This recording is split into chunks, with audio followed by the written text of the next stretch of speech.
옛날엔 짝이라고 있었어요. 전문직이거나 이런 멤버들이 많이 등장을 하면서 그게 기준이 돼버린 상태로 결혼이나 연애 대상의 기준을 삼게 돼버리고 결국은 그 기준과 나를 비교해 보면서 비연애주의자로 규정하는 과정들이 아닐까 싶어요. 내가 할 수 있는 결혼은 싫다. 결혼의 질이 이 정도 높아져야만 내가 결혼하겠다라고 마음먹는 그 수준이 있거든요. 과거에는 뭐 때가 되면은 여러 가지 압력 때문에 이제 결혼을 했죠. 내 마음에 안 차는 결혼을 하기보다는 비혼으로 살겠다라는 그런 변화가 아닌가 생각을 합니다. 자, 3프로 특별기획 0.65 대한민국 이제 시작할 텐데요. 여러분, 저 김프로입니다. 네, 안녕하세요. 저는 해담경제연구소 애지 소장입니다. 예, 0.65 뭐 이제는 다 알려진 숫자죠. 대한민국의 합계 출산율 세계 꼴찌 0.65입니다. 심각해요. 너무 심각하죠. 볼 때마다 깜짝깜짝 놀랍니다. 예, 이 전 세계적으로 유례가 없는 최악의 인구 절벽 앞에서 저희가 정말 여러 가지 고민을 하고 있는데 여러분도 아시겠습니다마는 3프로TV에서는 이걸 연중기획으로 다루기도 하고 정말 저희 회사가 의미 있는 뭔가를 해서 우리 한국의 저출산 문제를 조금 타개하는데 일조를 해보자라고 해서 교육 문제, 집값, 경력 단절 뭐 이런 얘기를 계속 나누고 있는데 정말 이게 국가적으로도 많은 예산을 놓고 네. 또 여러 단체나 뭐 이런 데서 캠페인을 해도 해결이 잘 안 되죠. 그래서 이게 어쩔 수 없이 피할 수 없는 시대의 트렌드가 아니냐. 네. 그런 좌절감도 갖게 하는 주제예요. 맞아요. 사실 뭐 비혼이나 뭐 1인 가구, 예. 딩크 이런 말은 나온 지는 사실 꽤 됐어요. 예. 그런데 이게 꼭 뭐 주택 문제가 있다거나 아니면 경력 단절 이런 문제로 고민이 많은 나라에만 국한된 게 아니라 네. 심지어는 아프리카나 인도까지도 최근에는 저출산 현상이 많이 거긴 생기고 너무 있어요. 많이 나가지고 막 기아 문제 뭐 그런 게 문제 아니에요 원래? 너무 많이 낳고 있는데 점점점 출산율이 줄고 있습니다. 예, 그럴 정도로 이 청년들의 어떤 출산율이 낮아지는 거. 왜 그러면 우리나라만 이렇게 유독 빨라져? 라고 생각할 때는 아무래도 좀 청년들이 생각하는 거, 결혼이나 출산에 대한 생각 이런 것들이 많이 바뀐 것이 영향을 미치지 않았나 그런 생각이 들어요. 오늘은 사실 이제 결혼, 출산에 대한 우리 청년들의 생각이 어떻게 바꿨는지 알려주실 전문가, 평상시에 이 청년분들하고 정말 많은 교류를 하시고 대화를 하시는 두 분을 모실 텐데 네. 서울대학교 경제학부 이철희 교수님 그리고 저출산 고령사회위원회 전 사무처장님이신 박진경님을 모시고 얘기를 좀 나눠보죠. 어서 오십시오. 어서 오세요. 네, 안녕하세요. 안녕하세요. 사실 이제 저희가 이런 콘텐츠를 만들면은 댓글이 항상 이런 게 달리거든요. 당사자들만 좀 불러서 얘기를 하지. 왜 이렇게 이제는 출산 안 하실 분들을 이렇게 그런 지적들이 있는데 워낙 이제 그분들과의 소통과 뭐 이 학문적인 데이터 뭐 이런 것들을 많이 보셔서 두 분들을 모신 것 같습니다. 저출산 고령사회위원회라는 거는 뭐 언론 매체를 통해서 듣긴 했는데 저는 주로 어떤 일들을 하는 곳인가요? 네, 일단 저출산 고령사회위원회는 대통령이 위원장을 맡고 있는 몇 안 되는 직속 기구입니다. 관련 부처 장관들과 또 전문가분들이 구성돼서 인구 전망이나 또 그거에 따른 파급 효과 그리고 한 중장기 기본 계획을 수립하고 또 각 부처가 수행하는 연도별 계획들 정책들에 대한 평가를 하는 역할을 하고 있는 어떻게 보면 심의 의결 기구라고 보시면 됩니다. 상설기구죠. 그렇죠. 대통령이 위원장이신. 네. 일종의 컨트롤 타워 역할도 하고 정책 개발도 하고 지원도 하는 그런 위원회인 것 같은데 그래서 고민을 제일 많이 하셨을 것 같은데 합계 출산율 0.65 가장 큰 원인이 뭐라고 보세요? 일단 저출산을 한 가지로 그 원인을 설명하는 것은 사실 불가능하다고 봅니다. 예. 우리 사회가 다양한 문제들이 결합되고 또 그것들이 서로 증폭되면서 빚은 결과물이 바로 저출산이라는 숫자라고 보여지는데 흔히 이야기하기에는 뭐 살인적인 이 경쟁 또 불안정하고 불평등한 노동시장 또 높은 집값이나 독박 육아 그리고 우리가 점점 갈수록 더 불안해지고 폭력적인 사회를 맞닥뜨리게 되면서 이 모든 요인들이 다 같이 경쟁하듯이 우리 청년들로 하여금 절대 출산하지 말라고 뜯어 말리고 있는 사정인 것이죠. 문제는 이런 사회 구조적인 원인 진단은 사실 그동안 우리가 이미 저출산 국가로 들어선 지 오래됐기 때문에 많이 있어 왔지만 단지 이것이 문제의식 정도에만 머물러 있고 그 해법을 찾는 데 많은 노력들을 하지 못한 채 결국 청년들은 오늘의 주제인 이 완벽한 청춘이 되지 않고서는 내 스스로가 출산, 결혼을 포기하는 상황들로 자기 선택을 할 수밖에 없게 됐다는 것이죠. 그것이 맞물려지면서 결국 청년들의 생애 경로에서 연애, 결혼, 출산이 이제는 그냥 남일이 되어버린 상황들이 지금 계속 누적되면서 0.65를 결과로 보여주고 있는 거라고 봅니다. 전에는 사실 그런 얘기를 많이 했거든요. 마이너라고 다 지 먹을 거는 자복. 그 복을 갖고 태어난다고 그런 얘기를 하는데 요즘 그런 얘기하면 진짜 맞아요. 봉변당할 일인데 네. 교수님 출산하려면 뭐 연애를 하든지 결혼을 하든지 해야 되는데 연애 결혼하는 청년들의 비중이 많이 주는 모양이에요 실제로. 예, 뭐 연애를 얼마나 많이 하는가 하는 거는 사실 객관적으로 따지기는 좀 어렵습니다. 예를 들어 뭐 썸 타는 것을 과연 연애라고 할 수 있을까 하는 것도 좀 모르겠고요. 네. 근데 결혼이 주는 거는 정말 뚜렷한 사실인 것 같고요. 그래서 몇 가지 수치를 가지고 그걸 보여드리면은 네. 지금 보여드리는 거는 25세에서 39세 여성 가운데서 몇 퍼센트가 결혼해 있는가를 보여준 것인데요.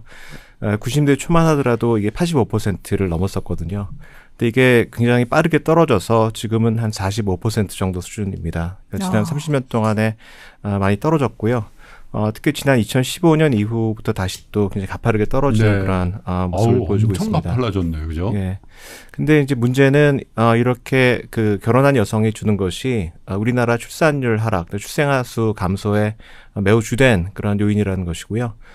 이걸 계산을 해보면은 지난 30년 동안에는 이 결혼이 준 것이 출생아 수 준 것의 한 85% 정도를 설명을 합니다. 그리고 최근 한 10년 동안을 보더라도 그동안 한 22만 명 정도가 출생아 수가 줄었는데 그 절반 정도가 이제 결혼을 늦게 하거나 안 하는 것 때문에 나온 것이고요. 왜 결혼 안 한 여성들이 느느냐? 뭐 가장 주된 요인은 역시 첫 결혼을 안 하는 분들이 늘어난 것입니다. 이거는 결혼을 안 한 그 분들 중에 연령별로 그에 결혼하는 분들이 이제 몇 %인지 그걸 보여주는 것인데요. 90년대 초부터 이 무배우 여성들의 혼인율이 굉장히 빠르게 떨어진 것을 볼 수가 있고요. 그렇지만 2005년경부터 2015년경까지는 한 30대의 혼인율이 많이 떨어지지 않고 살짝 오르기도 했습니다. 네. 즉, 그건 어떻게 해석할 수 있냐면은 그 이전에 20대 혼인율이 이제 떨어지면서 그분들이 좀 늦게 이제 결혼하면서 그렇겠죠. 이런 현상이 나타났는데요. 근데 2015년이 지나고 나면은 모든 연령대의 혼인율이 다 떨어지고 있고요. 이제는 뭐 늦춰서 이제 결혼하고 그런 것이 나타나지 않고 전반적으로 결혼을 안 한다라는 것이고요.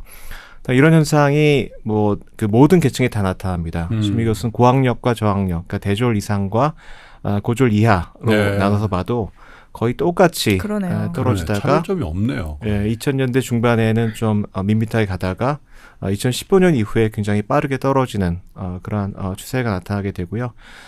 이건 이제 나이에 따라서 나눠서 본 것인데 20대 후반하고 40대 초는 뭐 지난 30년 동안 계속 떨어지고 있고요.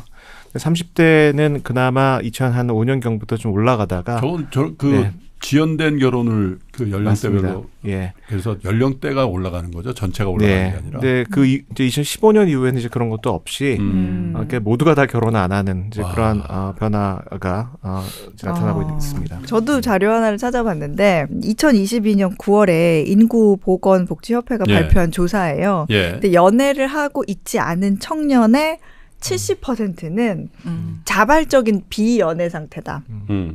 자발적으로. 그러니까 내가 그냥 안 사귀는 거야. 내가 못 사귀는 게 아니라. 모태솔로 이런 거 아니야. 그런 게 아니라 내가 인기가 없고 뭔가 조금 부족해서가 아니라 내가 그냥 선택하는 거야 라는 거죠. 자발적으로 비연애를 택하는 그거는 내가 연애할 여유가 없다라는 측면에서 보면 사실 어떻게 보면 비자발적인 연애라고.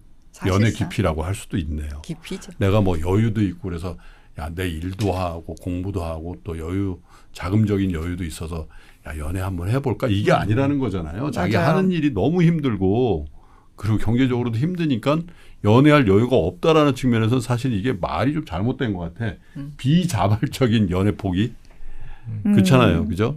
저도 지금 방송하기 전에 네. 이제 20대 조카가 있어요. 네. 조카한테 요즘에 여자친구는 있어? 하고 네. 이렇게 물었더니 고모 시간이 없어 이렇게 얘기를 하더라고요. 그래서 왜 시간이 없어? 그랬더니 퇴근을 하면 집에 가면 한 8시쯤 된대요. 잘 퇴근해서 가면 8시쯤 되면 뭐 씻고 준비하다가 너무 피곤하고 그래서 그냥 9시면 그냥 불 끄고 자. 출근 언제 하니? 그러니까 6시 반에 일어나서 일찍 나간다. 고모 시간이 없어. 여자친구 만나는데 그런 식으로 살면 요즘에 여자 못 사겨. 이렇게 얘기를 하더라고요. 그건 잘 이해가 안 돼. 저희 때는 토요일도 근무해.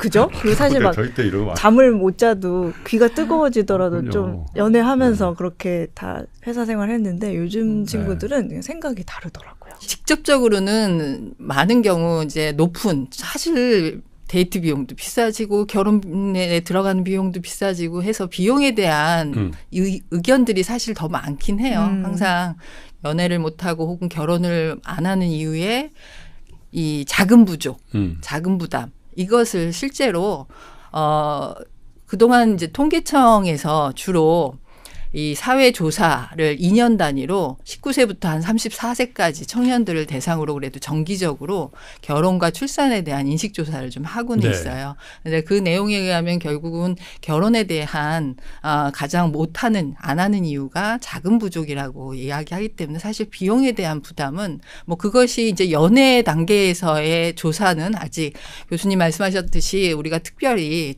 접근할 수 있는 통계는 지금 만들어지진 않고 있어서 그것을 거기다가 대비해 보면 실제로 비용에 대한 부담이 사실 크다는 것이죠. 근데 이제 저는 입장에서 아까 지금 통계청 사회조사에서 나온 그래도 우리가 조금 신뢰해 볼 수 있는 그들의 인식을 추정하는 단계니까 일단은 한 3가지 정도를 좀 볼 수 있을 것 같아요. 연애를 안 하는 이유. 뭐 못하는 이유가 됐든 이 경우에 첫 번째 경우는 지금 이 통계청 사회조사에 의하면 결혼에 대한 기본적 태도가 한 10년 전에 한 56% 정도 긍정적으로 보던 청년들이 그 세대에 지금은 22년에 조사한 최근 자료에 의하면 36%까지 떨어졌더라고요. 그러면은 셋 중 둘은 부정적 생각을 이미 내재하고 있다는 얘기고 그리고 거기에 성별로 보면 여성은 28%까지 떨어져요. 그러다 보니 여성 그러면 나머지들은 결혼을 계획하지 않겠다는 의지를 이미 표현한 거예요. 그러면 4명 중 3명 정도가 결혼할 의사가 없는 걸로 해석이 되는 것이죠. 사실 제가 최근에 아이한테 굉장히 좀 미안하고 상처받았던 적이 있어요. 그게 뭐냐면 무슨 얘기를 하다가 지금 뭐 9살밖에 안 됐는데 자기는 나중에 아이를 안 낳을 거라는 거예요. 벌써? 그래서 덜컹 해가지고 왜 그렇게 생각을 하냐고 물었더니 엄마처럼 밤 잠도 못 자면서 일하면서 이렇게 아이 키우기 힘들 것 같아서 고생할까봐 안 낳을래 이렇게 얘기를 하더라고요. 아이가 보면서 이렇게 나를 키우면서 부모님들이 좀 이렇게 힘겨워하는구나라는 모습을 보고 그런 생각을 할 수도 있겠다라는 생각이 번쩍 들어서 요즘에 조금 연기도 해요. 네가 있어서 너무 행복해. 또 일하고 왔는데 이렇게 상쾌할 수가 없네. 막 연기를 합니다. 근데 그런 영향도 있는 것 같아요. 맞아요. 일단은 조금 더 말씀드리면 결과적으로 여성이 결혼에 대한 부정적 태도가 상당히 낮아졌다는 측면은 짝을 못 만날 수밖에 없다는 거죠. 상대가 있어야 되잖아요. 부정적 생각이 연애도 높아졌다는 얘기는. 그렇죠. 네, 그런 상황에서 더더군다나 그것이 이제 두 번째 원인으로 다시 좀 들어가 보면 제가 하나 재밌는 포스터를 하나 가져왔는데 저게 1990년 생이 초등학교 1학년 때니까 대략 뭐 한 97, 8년 그렇죠. 정도 됐겠죠. 그때 90년생이 초등학교 1학년 그림 일기를 그린 걸 갖고 당시 인구 가족협회일 거예요. 아마 당시 가족 계획을 담당하는 준 공공기관에서 포스터를 만든 겁니다. 남자친구들이 많으니까 여자 짝꿍을 갖고 싶어요. 여자 짝꿍 갖고 싶어요. 선생님 착한 일 하면 여자 짝꿍 시켜주나요? 만들어주나요? 1990년생에 대한 우리가 이제 특이점을 좀 봐야 되는데 네. 1990년대에 무슨 일이 도대체 있어갖고 이렇게 여자 짝꿍이 없냐는 거죠. 당시 우리가 86년부터 초음파 기술이 들어왔어요. 네. 한국에. 그러면서 성관별에 따라서 1990년대가 가장 피크에 남아선호? 사실상 여아낙태가 어마무시하게 일어났던 시기예요. 오. 자, 그래서 더군다나 왜 90년생이 네. 더 유난스러웠냐? 백말띠 해였다는 거죠. 그때가. 자, 그래서 그 인이죠. 네. 임신 중절이 상당히 많았고 그것이 116.5라는 기록적인 성비 불균형을 만들어낸 거예요. 그래서 얘네들이 짝꿍이 없었던 거죠. 저는 이 포스터가 더 재밌는 게 위에 보면 아들 바란 부모 세대, 짝꿍 없는 우리 세대. 이런 표어가 있어요. 지금 90년생이 현재 33세 정도 그렇죠. 있잖아요. 딱 초혼 연령, 평균 초혼 연령입니다. 그러네요. 네. 그게 딱 여성이 지금 모자랄 이렇게. 수밖에 없네. 그래서 90년부터 99년생까지 전체 태어난 출생 아수가 여성이 40만 명 가까이가 적어요. 계속 성비 불균형 상태가 저희가 2000년 지나서야 겨우 잡혔거든요. 그 전까지는 사실상 성비 불균형이 그만큼 극심했던 거죠. 이런 사정들이 결과적으로 여성 숫자 자체가 지금 이 90년생을 전후로 한 한참 결혼 출산을 해야 될 그 세대에 지극히 불균형을 만들어냈다는 거고 실제로 뭐 여성 1대 남성 1이 다 이렇게 매칭되는 건 아니다 하더라도 우리가 연구 결과에서도 성비 불균형이 결혼과의 음해 관계 부정적 영향은 상당히 미친다는 것은 통계적으로도 유의하게 나오고 있는 것이죠. 근데 이게 한국 사회의 특수성도 또 무시할 수 없는 부분이 있는 것 같은 게 이제 우리나라가 급속도로 이렇게 성장을 하다 보니까 어떤 그런 사회 환경에서 자라난 2030 세대들은 그러니까 경쟁에 대한 압박 그런 스트레스가 굉장히 클 것 같아요. 이철희 교수님이 그걸 또 현장에서 가장 많이 보고 계시는 분이지 않습니까? 그러니까 김프로님께서 과거에는 토요일도 일했는데 그래도 연애했다고 말씀하셨는데 그러니까 토요일날 일하고 아무튼 남는 시간은 자유롭게 할 수가 있었지만 요새는 젊은이들은 자유로운 시간이 있으면은 그거를 마음대로 쓸 수가 없고 어떻게든 뭔가를 해야 되고 계속해서 노력을 해야 된다라는 그런 압박이 있는 세대인 것 같습니다. 끝나면 자유를 만끽했어요. 직장에서 나오면 네.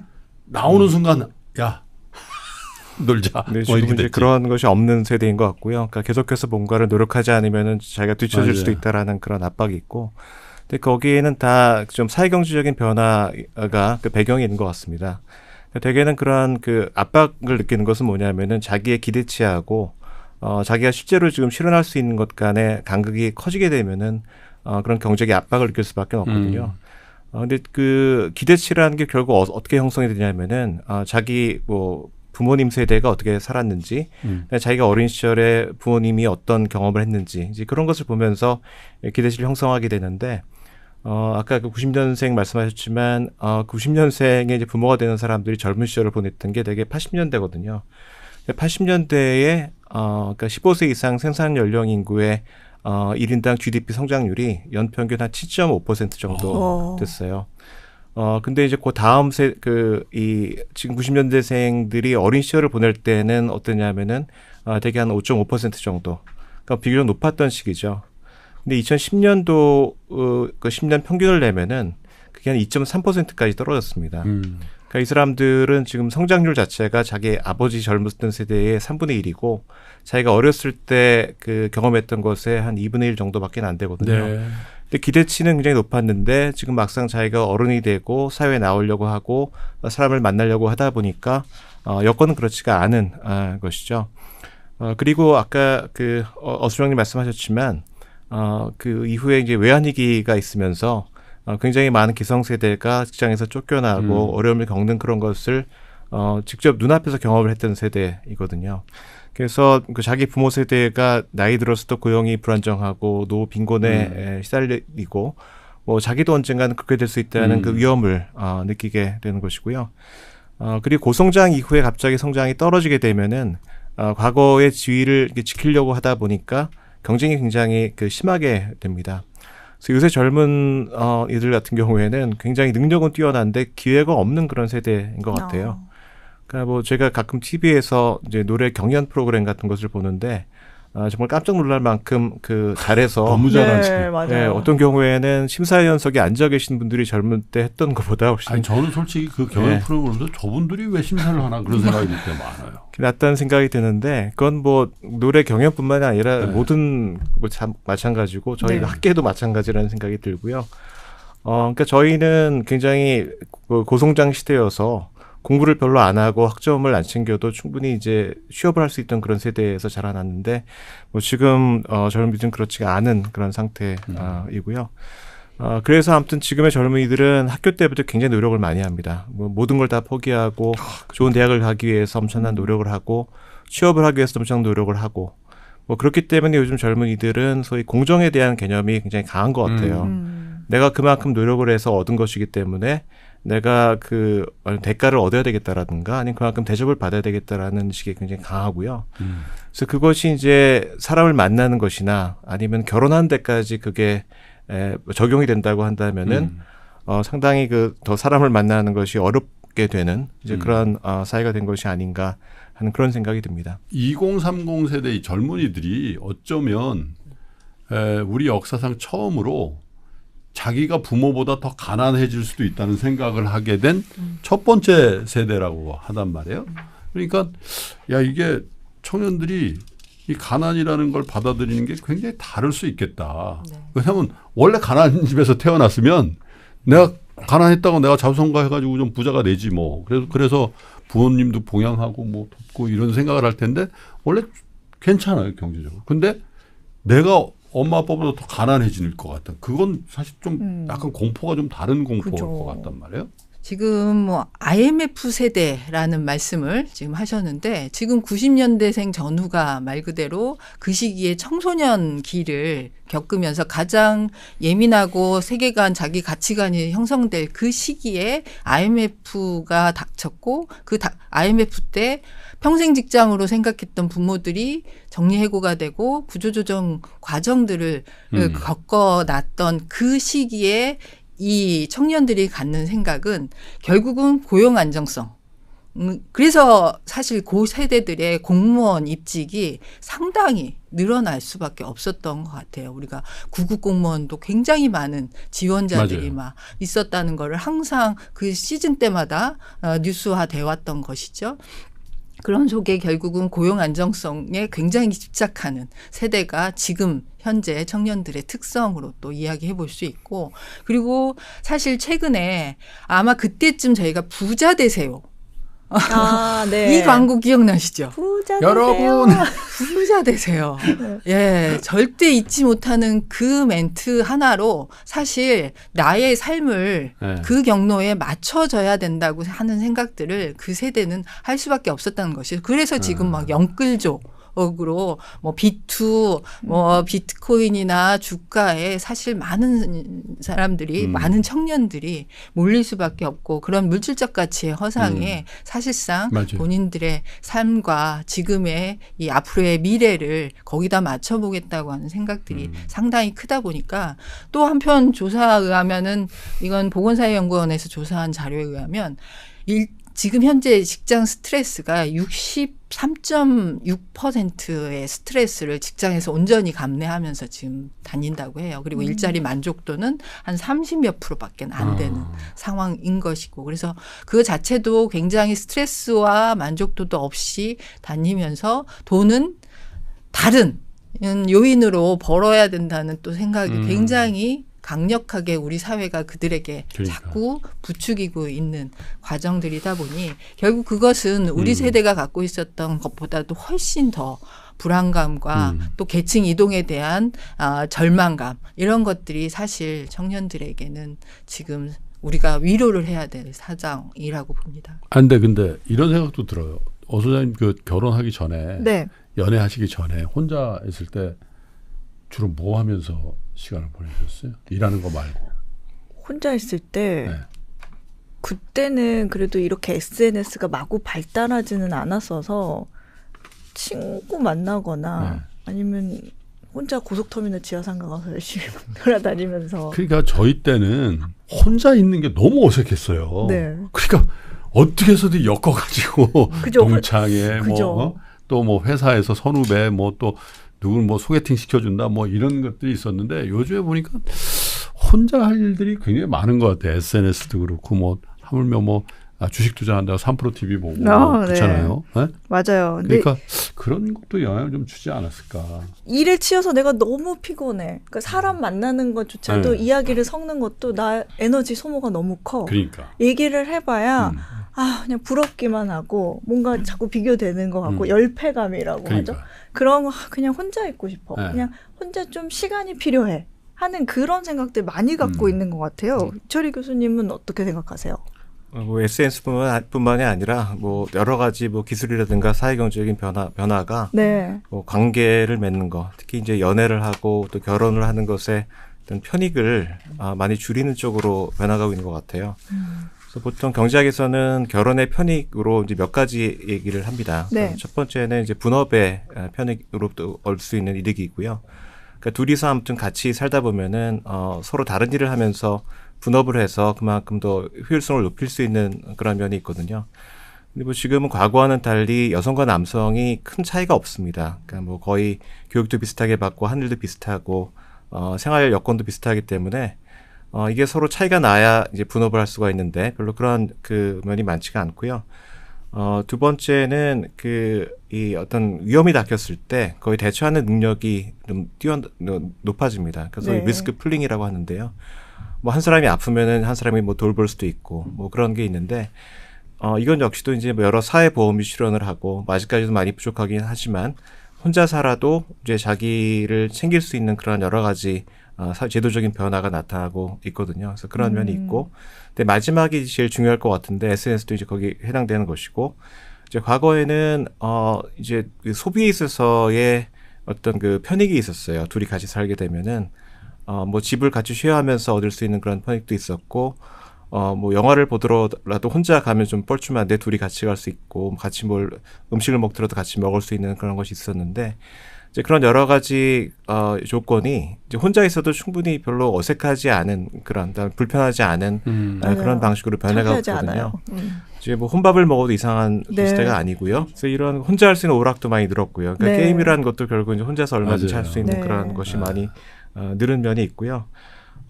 그리고 이제 뭐 이메일, 과거엔 이메일, 지금 이제 SNS 같은 그런 도구들이 나오면서 이게 또 반대 방향으로 작동을 하기도 합니다. 계속 거 익숙하게 하다 보면은 이제 대인 소통을 이제 많이 안 하게 되고 대인 소통을 많이 안 하다 보면은 그것이 굉장히 어색해지고 불편해지고 있는 것이고요. 그러니까 한편으로는 그 편익은 감소하고 그다음에 이게 대인 소통, 그러니까 관계를 맺고 연애를 하고 뭐 결혼을 하는 것에 그 비용은 오히려 높아지게 되고 뭐 이런 것들이 지금 젊은 세대로 하여금 아무튼 뭐 혼자 지내면서 관계를 좀 피하게 만드는 그러한 그 맞아요. 변화가 아닌가 생각을 합니다. 저 그 얘기 들었어요. 이게 그 기자 처음 된 친구들이 이제 기자는 정말 발로 뛰면서 부딪히면서 이렇게 취재를 해야 되는데 뭘 물어볼 때도 전화해서 뭐 어혜진 기자입니다. 막 이렇게 얘기를 해야 되는데 그게 어려워서 카톡으로 팩트 체크를 한다든지 자기가 인터넷 검색을 해서 확인을 하는 기자들이 있고 그 다음에 이제 대학생이 된 친구들이 여자친구들한테 말을 걸기가 어려워서 말을 어떻게 걸어야 하는지를 몰라서 검색을 해본다든지 그런 친구들도 있다. 이런 얘기 들었어요. 사실 근데 저는 우리 청년들 한편으로 보면 뭐 예를 들면 결혼, 출산, 육아 이런 거를 아예 난 싫다 이렇다기보다는 조금 다른 생각이 있지 않을까. 왜냐하면 TV나 OTT 이런 거 보면은 막 그런 프로그램 엄청 인기거든요. 그렇죠. 뭐 있잖아요. 뭐뭐 네, 솔로 뭐 이런 네. 거 있잖아요. 그런 거 보면서 대리만족을 하는 건지 그래서 아예 연애, 결혼, 육아 자체가 싫은 건 아닌 것 같다는 생각이 든단 말이에요. 사실 요새 같은 미디어 환경에서는 사실 3%만큼 인기 있는 게 먹방, 이제 연애 프로그램 그렇죠. 그리고 육아 방송이잖아요. 이건 불패 프로그램이 아닌가 싶어요. 근데 네. 이거는 과거에도 지속적으로 있어 왔었는데 이 먹방 관련해서 그 심리적인 연구들이 좀 있었더라고요. 보니까. 근데 이 먹방을 통해 식욕 욕구를 통해 비만이 되는 케이스가 있고 또 이 대리만족을 통해 다이어트에 효과가 있는. 그 효과 있더라고요. 예. 이게 근데 어느 한쪽도 뭐 더 우세가 있는 건 아니더라고요. 그러다 보니 둘 다 보는 거예요. 그래서 조회수나 시청률이 높아지는 거예요. 자, 그게 여기도 마찬가지죠. 연애 프로그램도. 이것을 연애 욕구가 생기는 경우도 있지만 대리 만족을 통해서 사실 이걸 해소할 수 있다고 생각해서 연애 프로그램도 지금 굉장히 많아졌더라고요. 요새는 더 네. 많아진 느낌이 있긴 한데 근데 그럼에도 불구하고 그 연애 프로그램에서 다루는 거기 등장하는 옛날엔 짝이라고 있었어요. 남자 네네. 1호, 여자 1호. 이것도 기억나시죠? 연배가 비슷하신.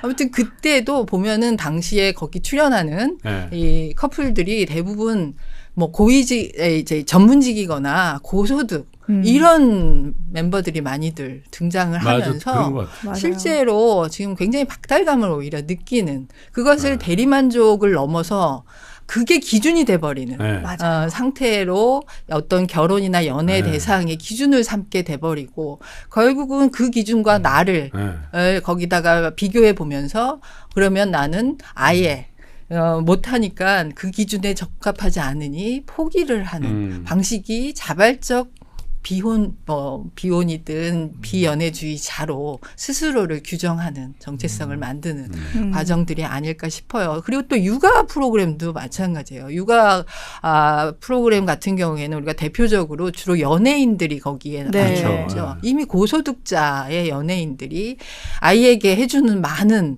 이 육아 환경들을 통해 사실 저도 그걸 보면서 내가 우리 애한테 있었으면 해줬을까 싶을 만큼의 많은 것들을 만들어 주더라고요. 근데 그런 과정들 자체가 결국은 포기하게 만드는 과정들로 맞아요. 지금 맞아요. 만들어진다는 거죠. 그리고 연예인들 그 육아 프로그램에는 아이들이 다 너무 말을 잘 들어요. 이상하다. 우리 집에만 이렇게 말을 안 듣나? 그리고 현실은 다른데 약간 이런 생각도 들고. 아니, 근데 연예인 그 육아 프로그램 중에 또 우리가 못하는 게 좋은 유모차야. 어떻게 해서 살 수 있어. 근데 뭐 셀럽 삼촌들이 왜 이렇게 많이 나오는 거야. 이렇게 갑자기 아이를 누가 많이 봐주는 띵동하고 사람이 나오면 왜 이렇게 많아. 와, 어마어마한 셀럽이 훅 들어와서 누구야? 그러고 막 놀아줘. 맞아요. 그런 것도 있고 정말 뭐 말씀하신 것처럼 연애 프로그램만 해도 그래요. 네. 저렇게 완벽한 사람이 있어? 그러니까. 야, 참 부족함이 없다. 얼굴까지 저렇게 와, 외모도 좋고 능력도 좋고 와, 어떻게 자랐지? 하고 이제 주변을 둘러보면 이상하다. 왜 내 주변에는 이 오징어 친구들밖에 없을까?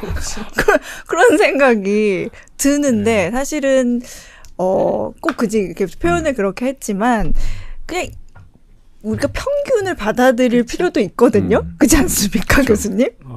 예, 지금 말씀하셨던 것처럼 그러니까 결혼을 안 하겠다라는 분들이 늘고 있는데 네. 그거를 좀 잘 따져봐야 되는데 그거는 결혼 자체가 싫다라고 그런 분들도 물론 있겠지만 내가 할 수 있는 결혼은 싫다 또는 내 주변에서 내가 보는 그런 결혼은 싫다라고 이해를 할 수도 있을 것 같아요. 그러니까 결혼의 어떤 이상 그게 좀 훨씬 높아지고 있는 것 같다는 생각이 들고요. 근데 그거를 좀 나무랄 수만은 없는 그런 또 현실이 있습니다. 그러니까 이제 경제학적으로 봤을 때 소위 결혼 그 내 질의 네. 유보 수준 자체가 이게 높아졌어요. 그 유보 수준이라는 거는 뭐 유보 임금에서 오는 얘기지만 네. 내가 어느 정도 임금을 받아야 그때부터 일을 하겠다라는 그런 수준의 임금인데 네. 유보 수준, 그러니까 결혼의 질의 유보 수준은 어느 결혼의 질이 이 정도 높아져야만 내가 결혼을 하겠다라고 마음먹는 그 수준이거든요. 근데 그게 이제 높아질 수밖에 없는 것이죠. 그러니까 이 과거에는 뭐 때가 되면은 여러 가지 압력 때문에 이제 결혼을 했죠. 특히 이제 남성도 그랬지만 특히 여성들 같은 경우에는 일을 안 했기 때문에 결혼을 해야만 이제 경제적으로 여러 가지 생활이 해결되는 그런 면도 있었고 또 결혼을 늦게까지 안 하면은 뭐 주변에서 여러 가지 압력도 많이 있었고 그렇기 때문에 아무튼 뭐 별로 마음에 안 차도 때가 되면은 이렇게 결혼을 해야 된다라는 그런 압력이 있었는데 그 상대가 인연이겠거니. 예. 이제 그게 많이 없어졌어요. 그건 뭐 상당히 좋은 일이죠, 사실은. 많이 없어졌고요. 그다음에 일도 과거에 비해서 많이 하고 노동시장에서 여성의 그 지위도 많이 올라갔고 네. 그렇기 때문에 내가 굳이 이런 결혼을 하지는 않겠다라는 게 그렇죠. 생겨날 수가 있고요. 그래서 결국 눈높이가 올라갈 수밖에 없는 그거는 뭐 어쩔 수 없는 현실인 것 같습니다. 거기다가 이제 하나 더 더해서 아까 그 연예인들 나오는 것도 많이 말씀하셨지만 네. 한 2010년대를 통해서 요즘 젊은이들이 많이 하고 있는 그 SNS, 그 뭐 인별그램이라고 보통 표현을 하는데 그것이 굉장히 많이 늘었습니다. 근데 그게 뭐 저도 안 해서 잘 모르지만 이걸 보면은 다른 사람의 생활을 가장 옆에서 이렇게 볼 수 있는 것처럼 해주는 그러한 그 SNS라고 하더라고요. 그렇기 때문에 뭐 사실 차은우 같은 사람은 사실 우리 세계 사람이라고 생각 안 하겠죠. 맞습니다. 그래서 그 사람이 마음에 든다고 해서 그 눈높이가 높아지는 것은 아니겠지만 일반인들을 내 눈앞에서 보면서 그러니까 일반인 셀럽의 노출이 굉장히 많이 늘었을 그렇죠. 가능성이 있고요.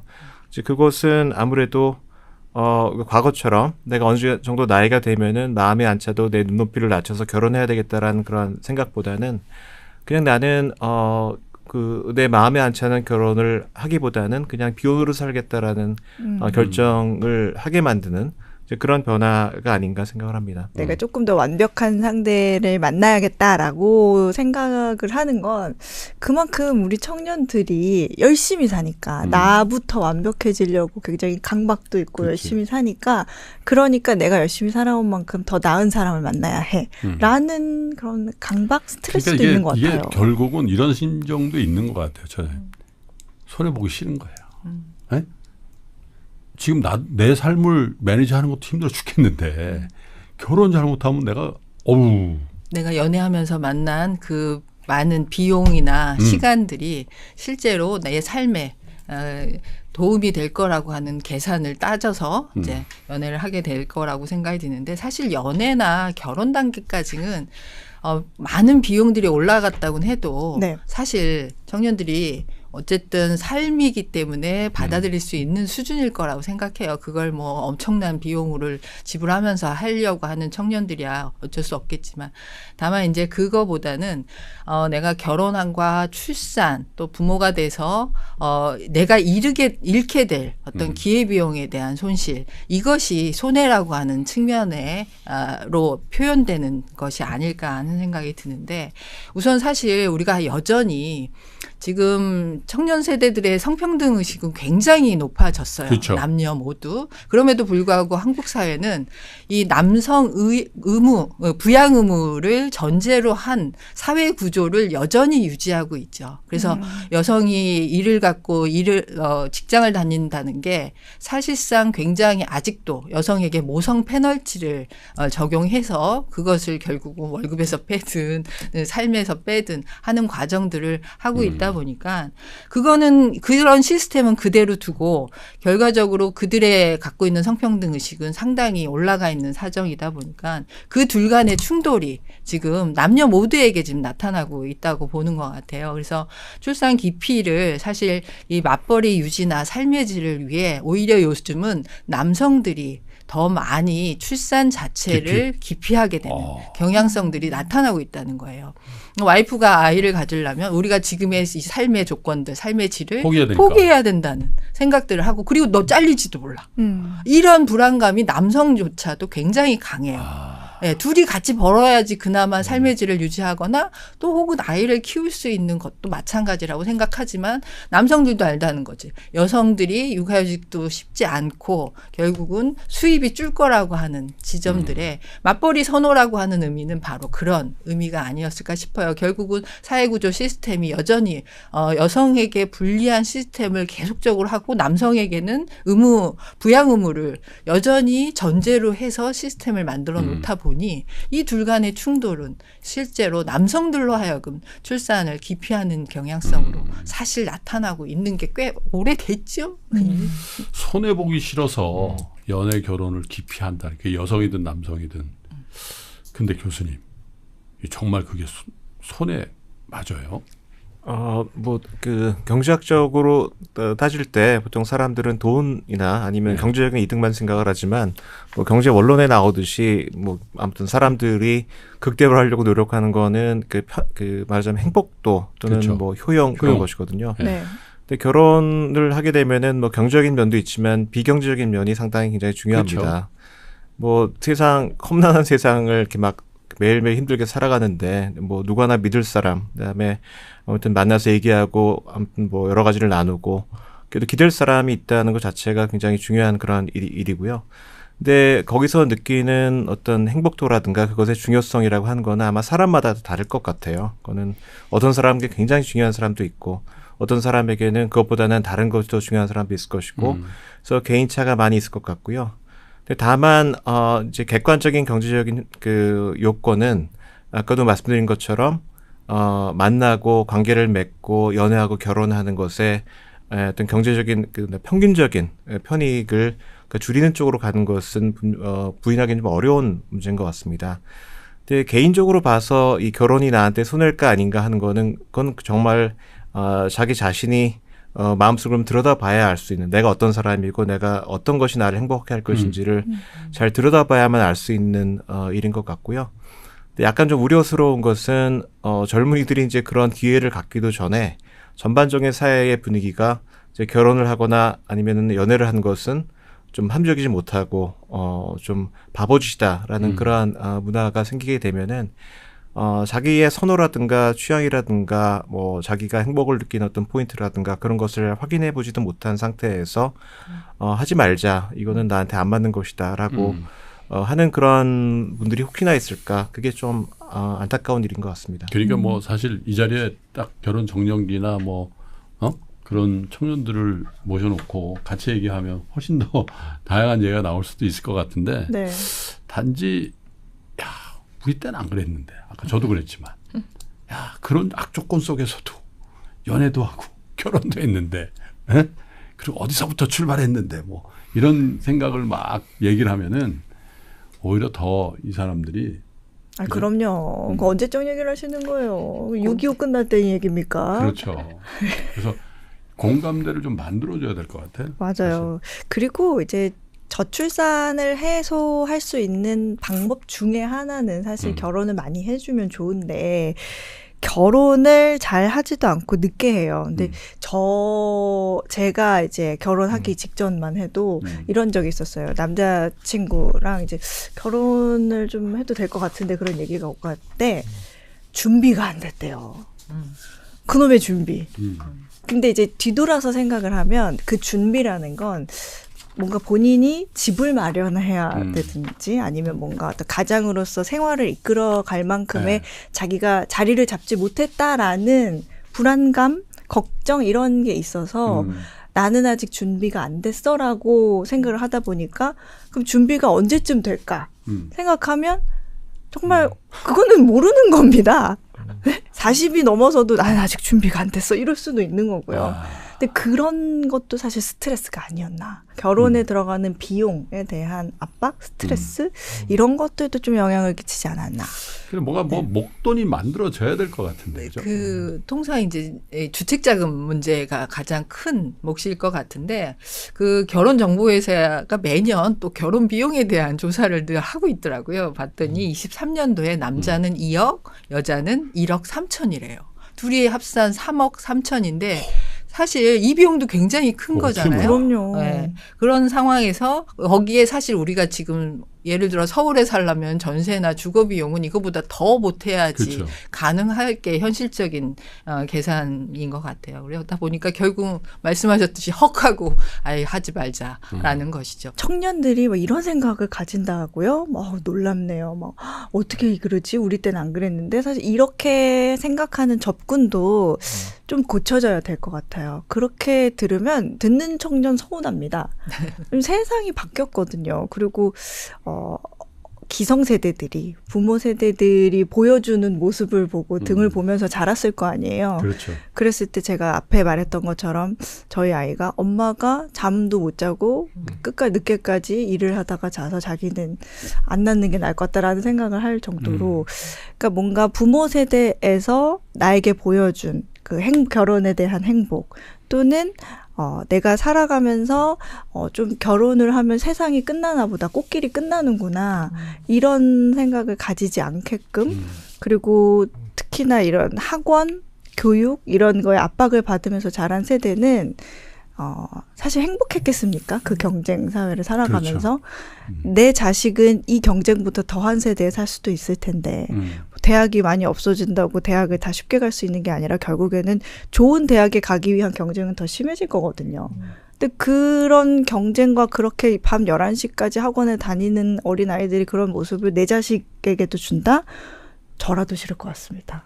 그래서 좀 어떤 저출산을 위한 정책이라는 게 결국에는 청년들이 조금 희망을 가지고 결혼과 출산을 해도 되겠구나 라고 바꿀 수 있는 정책이 오히려 시급하지 않나 그런 생각이 좀 들어요. 근데 이제 결혼 정년기가 전에는 뭐 20대 그렇죠. 초중반이었다가 20대 후반이었다가 제가 결혼할 무렵에는 남성 기준으로 28이었던 것 같아요. 제가 29에 했는데 27, 28, 29, 30 넘어가면 약간 노총각.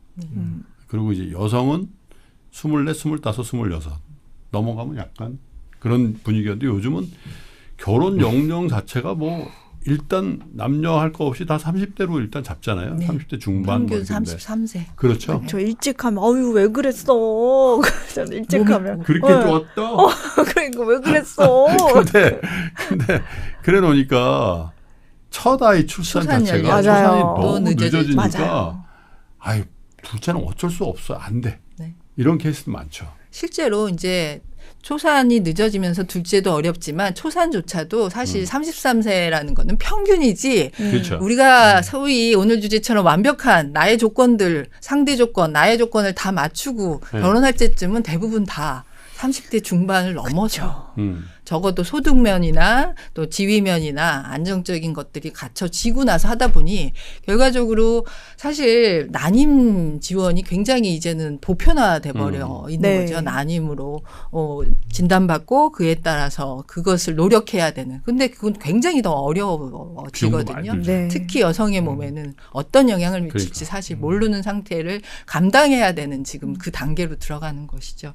근데 사실 지금 난임 지원은 어느 정책보다도 규모나 횟수 많은 것들이 늘어나긴 했어요. 그런데 우리나라가 이제 선별적 복지잖아요. 그래서 이것도 소득 제한을 좀 합니다. 소득 기준으로 지원 양이 좀 달라요. 그러다 보니까 정작 그렇게 갖춰진 고소득자들은 또 난임 정책에 대한 지원을 받기 어려워지는 이런 모순 상태가 발생을 하는 거죠.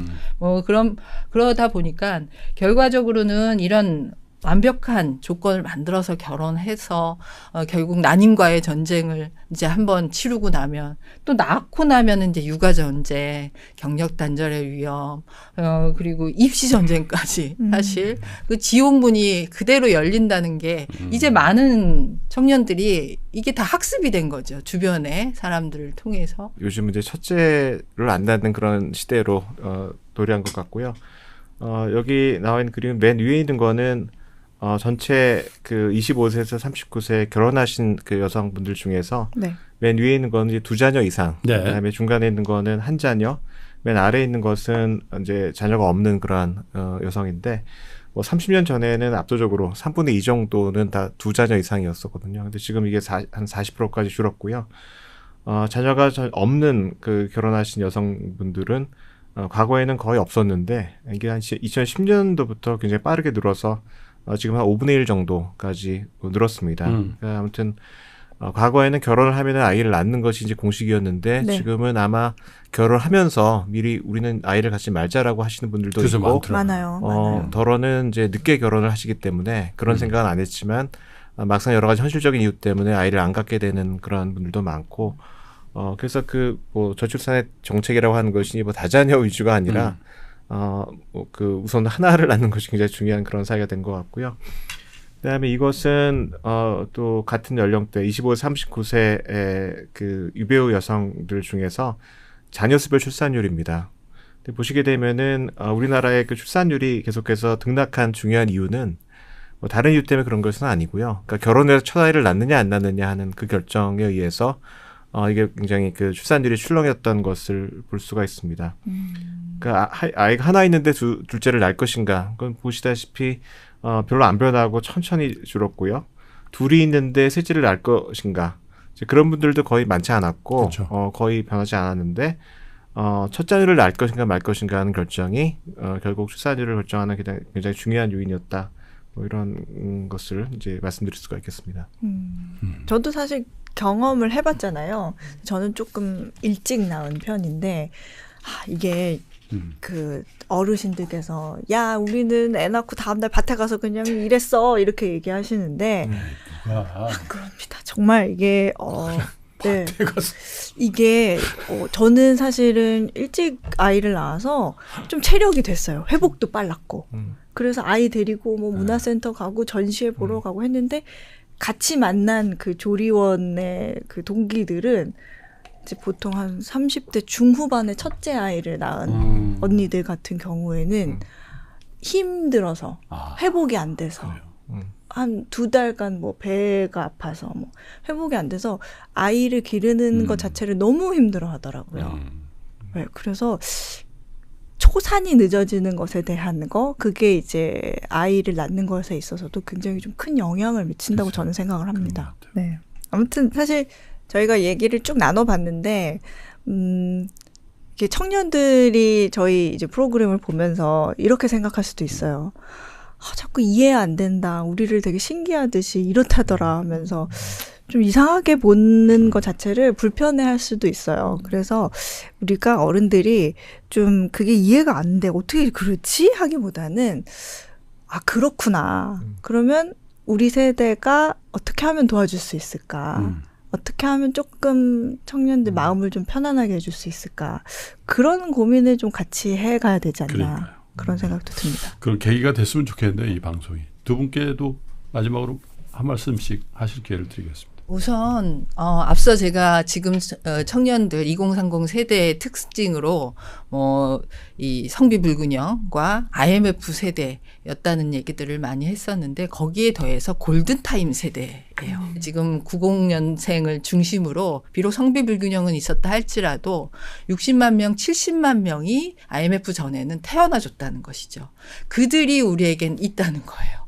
저희가 사실 골든타임이라고 하는 지점에는 바로 그 70만 명씩 태어나 준 그래도 90년생 전후로 지금 현재 2030이 우리에게 남아있다는 것이죠. 사실 출산율에 대해서는 전 세계가 다 하락 기조라고는 하지만 출산율 반등을 만든 나라들이 분명히 우리 주변에 있어요. 뭐 대표적으로는 북유럽 국가라고는 하지만 독일이나 프랑스 같은 경우에도 상당히 가부장적이고 보다 좀 더 이제 가족주의적인 성향이 좀 큰 나라였던 것이죠. 그럼에도 불구하고 이들이 최근에 출산율 반등을 일으킨 이유는 굉장히 충분한 가족 지원 정책과 함께 그리고 일가정 양립이 가능한 성평등한 사회 구조를 좀 적극적으로 만든 것이 출산율 반등의 효과를 만들어냈다는 생각이 들어서 우리도 이제 다른 소리 말고 한번 그들의 발자취를 좀 따라서 흔들리지 않게 흔들리지 말고 그 길을 좀 한번 굳건히 찾아가 보는 게 어떨까 하는 생각이 마지막으로 드리고 싶습니다. 네.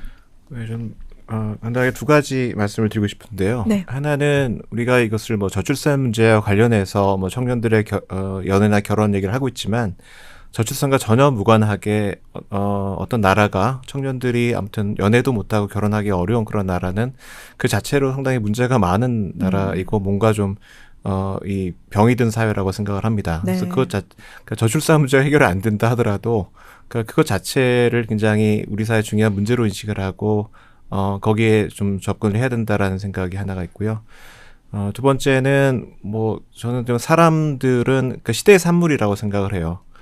근데 우리가 예를 들어서 다른 문화권에 있는 외국인을 만나게 되면은 우리랑 비슷하고 우리가 다 이해하고 우리가 알 거라고 기대를 하지는 않잖아요. 그래서 물어보기도 하고 어떤 배우기도 하고 그렇게 하는데 우리나라는 워낙 빠르게 그 시대가 변했고 그 시대적인 경험이 너무 다르기 때문에 뭐 저나 아니면은 제 그 아들 세대 그만 하더라도 너무나 다른 그 문화권이나 다른 그 기술적인 어떤 여건이라든가 그런 것의 산물이라서 거의 외국인을 보는 것만큼이나 서로 그 이해하기는 좀 어려운 그런 상황이라고 생각이 됩니다. 그러니까 그걸 인정을 해야 될 것 같고요. 다른 사람이고 이해하기 어렵고 그렇다고 해서 저 사람이 이상한 것은 아니고 또 내가 이상한 것도 아니고 이제 그런 것을 인정을 하고 잘 모르는 거는 물어보고 의견을 물어보고 배울 것은 배우고 그렇게 해야만 네. 어떤 좀 세대 간의 어떤 갈등도 없고 그다음에 젊은이들이 무엇이 문제고 무엇을 원하는지도 좀 이해하는 가운데에서 그걸 정책에 반영할 수 있지 않을까 생각을 합니다. 네. 우리 같이 살고 있는 모든 세대 그중에서 청년들이 모두가 행복한 사회는 있을 수가 없을 겁니다. 그런데 많은 청년들이 행복감을 느껴야 연애도 하고 결혼도 하고 출산도 할 것 같아서 네. 과연 우리가 우리 기성세대들이 우리 청년 세대들이 어떻게 하면 조금씩이라도 더 행복해지는 비율, 행복한 청년들의 비율을 높여줄까가 결국은 결혼 문제 또 이 합계 출산 0.6대를 그죠? 벗어나게 하고 더 많은 청년들이 가정을 이루고 또 그렇게 행복하게 살 수 있는 사회를 만드는 길이 아닌가 그런 생각이 좀 드네요. 네, 맞습니다. 우리가 말씀하신 것처럼 청년들이 조금 안심하고 행복하게 살아갈 수 있는 살아갈 만하다라고 느낄 수 있는 대한민국이 되면 반등의 여지가 또 생기지 않을까. 네. 거기에는 또 3프로TV가 함께 이야기 계속 나누면서 노력을 해보도록 하겠습니다. 그러겠습니다. 네. 오늘 귀중한 시간 내주셔서 두 분 감사드립니다. 네, 감사합니다. 네. 저희는 또 다른 주제를 가지고 여러분과 함께 만날 것을 약속드리면서 오늘 여기까지 하겠습니다. 감사합니다. 특히 전세 비용이 오르게 되면은 결혼을 안 합니다. 자산 가격이 오르게 되면은 자기가 부유해졌다고 느끼기 때문에 아이를 좀 더 낳는 경향이 있고요. 자산 가격이 올라가면 부부 사이도 기분이 좋아서 대화도 잘 되고. 일단 너무 비싸요. 연소득 대비 집값이 얼마냐. 연소득을 한 푼도 쓰지 않고 20년 동안 계속 집을 모아야지 살 수 있는. 주택은 뭐 재화를 넘어서 지위제라고 해요. 3프로 특집 기획 대한민국 0.65 저출산 낮은 출생률로 인해서 국가 소멸의 위기가 닥쳤다는 이야기들이 들립니다. 그래서 저희 3프로TV가 나섰습니다. 웬만하면 사소한 일에는 나서지 않는 3프로TV가 이렇게 나섰다는 건 정말 심각한 문제라는 뜻이고요. 특히 이 저출산의 원인이 되는 다양한 사회 문제들을 하나씩 파헤쳐서 해법까지 찾아보는 참 절실한 시간 오늘도 마련했습니다. 저는 여러분들이 참 좋아하시는 이 프로고요. 저의 오른쪽 여러분들이 보시기에는 왼쪽에 해담경제연구소 어예진 소장님을 함께 모셨습니다. 네, 안녕하세요. 이프로님보다 조금 더 여러분이 좋아하시는 어예진 소장입니다. 네. 이게 뭐 저출산, 인구 절벽 이런 게 이제 최근에 갑자기 등장한 얘기는 아니죠. 아닌데 네. 요즘 들어서 특히 정말 많이 거론이 되고 있고 이게 가만히 생각하다 보면 야 이거 대한민국 망하는 거 아니야? 이제 이런 생각이 들 만큼 실제로 이런 출산율이 뭐 몇 년 정도만 유지되면 나라의 국민이 없어진다. 네. 뭐 이런 이야기도 나오니까 야 이거 참 어떻게 해야 되나. 이렇게 나올 수밖에 없는 게 결혼 자체를 안 하니까. 그리고 그거 해도 늦게 하는 바람에 늦게 하니까. 뭐 이게 하나 이상을 낳는 건 정말 쉽지가 않고. 그쵸. 혼자 살기도 어렵고 팍팍한데 내가 지금 가족을 일궈서 아이를 낳고 어떻게 사냐. 네. 이런 생각들을 많이 하시는 것 같아요. 그러게요. 그러니까 들어보면 그럴 수밖에 없겠네 싶은데도 걱정은 같이 해야 되니까. 특히 뭐가 그렇게 어려워요? 라고 할 때 제일 먼저 나오는 게 집값. 아니 의식주는 돼야 되는데 의식주 중에 제일 돈 많이 드는 집이 뭐 월세도 비싸, 전세도 비싸, 뭐 집값은 상상을 초월해. 이렇게 되니까 뭐 어떻게 가정을 일구고 어떻게 아이를 낳으라는 말입니까? 라는 말에 대해서 사실 그 다음에 대화가 안 이어져요. 맞아요. 사실 뭐 저도 공감합니다. 살아갈 터전이 있어야 네. 내가 자리 잡고 뭘 살지 않겠습니까? 라는 생각이 많은 것 같아요. 그러게요. 그래서 물론 먼저 대한민국에 싼 집들도 많습니다만 네. 아무튼 어떤 식으로든 해법을 마련하지 않으면 안 되겠다.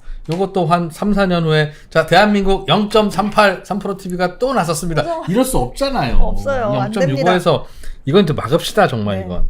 그래서 오늘은 주택과 관련한 다양한 문제들 어떻게 고민을 풀어야 되는지 이 분야 전문가 두 분을 모시고 이야기를 나누겠습니다. 서울대 경제학부의 이철희 교수님 그리고 명지대학교 부동산대학원의 진미윤 교수님 두 분 오셨습니다. 네, 반갑습니다. 어서 오십시오. 안녕하세요. 네, 안녕하세요. 저출생의 원인이 집값 때문이다 라는 거에 대해서 많은 젊은이들은 공감을 하지만 또 약간 이제 제 나이 근처로 오시면 끄떡끄떡은 하면서도 예전에는 뭐 집값이 싼 줄 알아부터 시작해서 다 단칸방에서 야 시작했어? 다른 나라들도 집값은 다 비싸. 그럼 뭐 그럼 집값이 싼 나라는 뭐 그럼 뭐 이런 생각들을 하기 때문에 그 전제부터 좀 어떻게 좀 정리를 해보았으면 좋겠는데 어떻게 생각하세요? 관련이 매우 깊은 문제라고 생각하십니까? 예, 뭐 집값만 저출산의 원인은 아니겠지만 집값이라든가 전세 비용, 그러니까 주거 비용의 문제가 뭐 저출산의 굉장히 주된 요인으로 꼽히고는 있습니다. 그것을 뒷받침하는 여러 가지 증거들도 있고요. 그러니까 여러 서베이 조사에서 무엇이 아이를 낳기가 어렵고 결혼하기 어려운 문제냐고 이제 물어보면은 항상 등장하는 것이 이제 집을 마련하기 어렵다라는 그런 대답이 등장을 하고요. 그다음에 여러 그 데이터를 이용을 해서 실증 분석을 하는 그런 사례들도 있습니다. 가장 최근에 그 나왔던 연구 중에 하나는 KDI의 이용욱 박사하고 한효셉 박사가 쓴 그 논문이 있는데요. 그러니까 그러니까 우리나라의 시군구별 데이터를 이용을 해서 이 집값이 오를 때 또는 전세 비용이 오를 때 어떤 일이 일어나는지를 이제 분석을 했는데요. 이 연구가 발견한 것은 집값이 오르게 되면은 주택을 소유한 사람 같은 경우에는 오히려 출산율이 높고요. 우리 집값이 오르면 예. 그렇지만 집을 가지지 않은 무주택자 같은 경우에는 집값이 오르면 아이를 덜 낳습니다. 그리고 전세 비용이 오르면은 이 전세를 사시는 임차인 같은 경우에는 아이를 덜 낳고요. 일단 주택 보유자는 아이를 더 낳고 이 두 가지 요인을 같이 보게 되면은 전세 가격 오르는 것이 훨씬 더 주택 가격 오르는 것보다 이 출산에 영향을 많이 미치는 것으로 이렇게 분석이 돼서 나타나고 있습니다. 특히 전세 비용이 오르게 되면은 결혼을 안 합니다. 그러니까 하기 어렵죠. 예. 그렇죠. 그러니까 결혼 안 하신 분들이 결혼하는 그 비율이 낮고요. 그러니까 그 지역에 결혼해 있는 분들의 비율이 낮아지는 그런 효과가 나타나고요. 그래서 전반적으로는 이것이 우선 결혼에 영향을 많이 미치는 것 같고, 그다음에 결혼을 해서 아이를 낳는 요인에도 어느 정도 영향을 미치는 그런 요인인 것 같습니다. 전세 때문에. 그래서 그것을 이제 좀 나눠서 보게 되면은 이제 몇 가지 다른 경로로 이 주거 비용에 영향을 미치는 것 같은데요. 첫째 가장 그 직접적인 그 경로는 아무래도 자산 효과하고 비용 효과입니다. 그러니까 자산 가격이 오르게 되면은 자산을 가지고 있는 사람들 같은 경우에는 자기가 부유해졌다고 느끼기 때문에 아이를 좀 더 낳는 경향이 있고요. 그래요? 예, 그렇습니다. 안 날려고 했다가 집값이 오르면 예, 다른 내가 여유가 조건이 좀 같아지게 생겼구나. 되면은 자산 가격이 올라가면은 거기 소득이 올라가는 것과 비슷한 그런 효과가 하기야 있습니다. 자산 가격이 올라가면 예. 그 기분이 좋아서 부부 사이도 그 대화도 잘 되고 네. 네. 그런 효과를 말씀하시는 거죠? 뭐 그 구체적인 경로까지 잘 모르겠습니다만 네. 뭐 데이터를 분석해서 드러난 것은 그렇고요. 네. 근데 반면에 이제 자산을 가지고 있지 않은 사람들 같은 경우에는 주거 비용이 오르게 되고요. 주거 비용에는 뭐 아이를 낳거나 결혼을 했을 때 더 큰 집에서 살아야 되고 집을 사야 되고 하는 비용 자체가 오르기 때문에 이제 결혼도 어렵게 되고 아이를 낳는 것이 어렵게 되는 이제 그런 효과가 있고요. 두 번째는 대개 주택 가격이 오르는 것이 그 대도시의 핵심적인 지역을 중심으로 주택 가격이 오릅니다. 네. 근데 대개 그런 지역이 그 젊은이들이 살기를 원하고 젊은이들의 일자리도 좋은 곳이 있고 그런 곳이거든요. 그래서 대도시의 주택 가격이 오를 때 또는 전세 가격이 오를 때 이 청년들이 주로 그 외부 지역으로 밀려나가는 그런 현상이 실제로 발견이 됩니다. 그래서 이렇게 나가게 되면은 통근 시간도 길어지고 일자리로부터 멀어지고 그다음에 그 뭐 좋은 네트워킹의 기회도 좀 멀어지게 되고. 친구 그쵸. 만나기 어렵죠. 네. 외곽으로 나가서 살면 뭐 일찍 10시만 들어가야 지나면 돼요. 네. 그래서 뭐 젊은 사람 입장에서는 두 가지 선택이 있는 것이죠. 내가 그냥 혼자 살면서 조그만 집에서 그 집값이 오르더라도 여기 살 것인가, 아니면 결혼을 하거나 자녀를 낳게 되면은 이제 그거를 같이 살기 위해서는 밖으로 나가야 되는 그런 선택을 해야 되는 것이고요. 그래서 그러한 면이 있고, 마지막으로 좀 더 근본적이고 장기적으로는 이 주택이라고 하는 것이 뭐 지금은 하나의 그 계층의 어떤 상징처럼 돼 있고, 주택 가격이 많이 오르는 지역 같은 경우에는 특별한 지역에서 이제 그런 현상이 나타나게 되거든요. 그렇게 되면은 많은 사람들이 내가 이제 영구히 저렇게 비싼 동네에는 들어갈 수가 없고, 내가 2등 시민, 3등 시민이 될 수 있겠다라는 그런 두려움이 있고, 나중에 자녀를 낳아서도 말하자면 그렇게 될 수 있을 거라는 그런 두려움이 생기게 될 수가 있고요.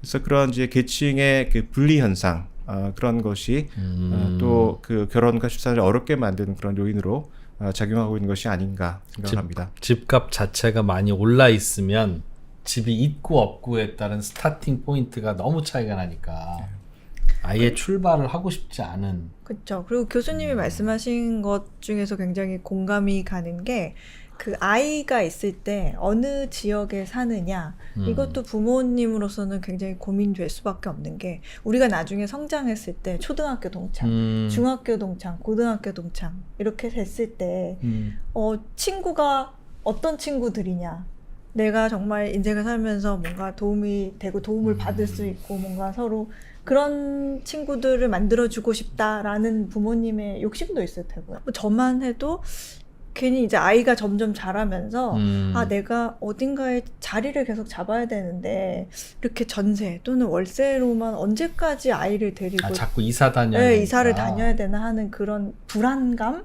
내가 뭔가 정착하지 못했다라는 생각이 굉장히 많아요. 저는 그 지금의 낮은 출생률과 집값이 매우 밀접하게 관련이 있다.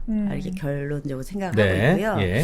교수님께서 말씀하셨다시피 무슨 자산 효과나 여러 가지 이제 비용 부담 이렇게 문제도 있지만 일단 너무 비싸요. 집값이. 그래서 우리가 뭐 1인당 국민소득이 한 34,000불 정도 네. 올해가.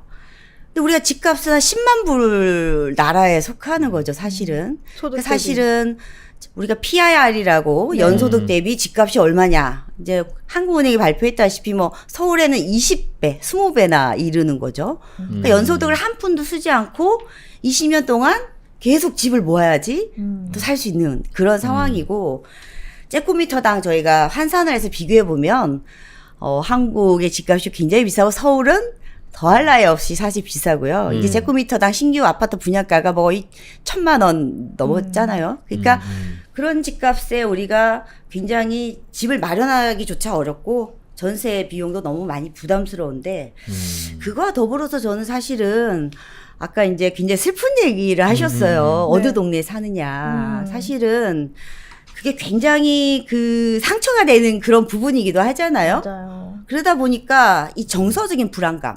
나도 이렇게 살았는데 내가 여기서 우리 자식을 낳아서 또 우리 자식이 그런 대접을 받아? 라든지. 그런 사실 그래서 저희 쪽에서 주택은 뭐 재화를 넘어서 지위제라고 해요. 스테이터스 굿이라고. 지위제? 네. 근데 이제 우리 쪽에서는 지위제다.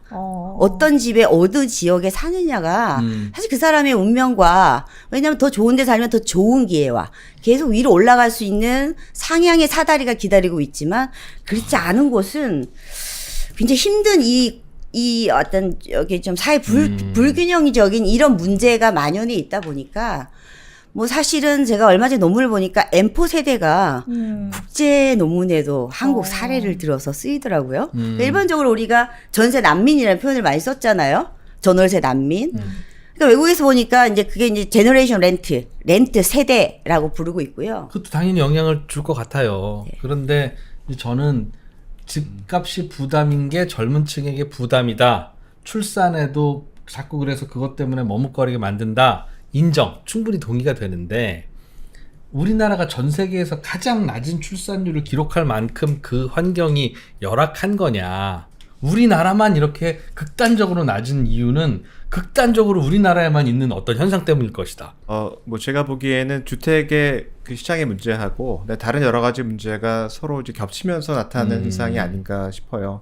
뭐 다른 나라에 비해서 우리나라가 여러 가지 좀 차이점을 가지고 있는 것들이 있는데, 몇 가지를 보면은 뭐 특히 이제 과거에는 뭐 집값이 뭐 좀 오르고 그러더라도 아무튼 한 20년, 30년 전에 출산율이 낮지 않았는데, 뭐 지금은 왜 그러냐 하는 그런 궁금증이 있을 수가 있는데, 이게 아무래도 과거에 비해서는 그런 주택시장 사정이 바뀌어서 주거 사다리가 많이 끊기는 면이 분명히 있었던 것 같고요.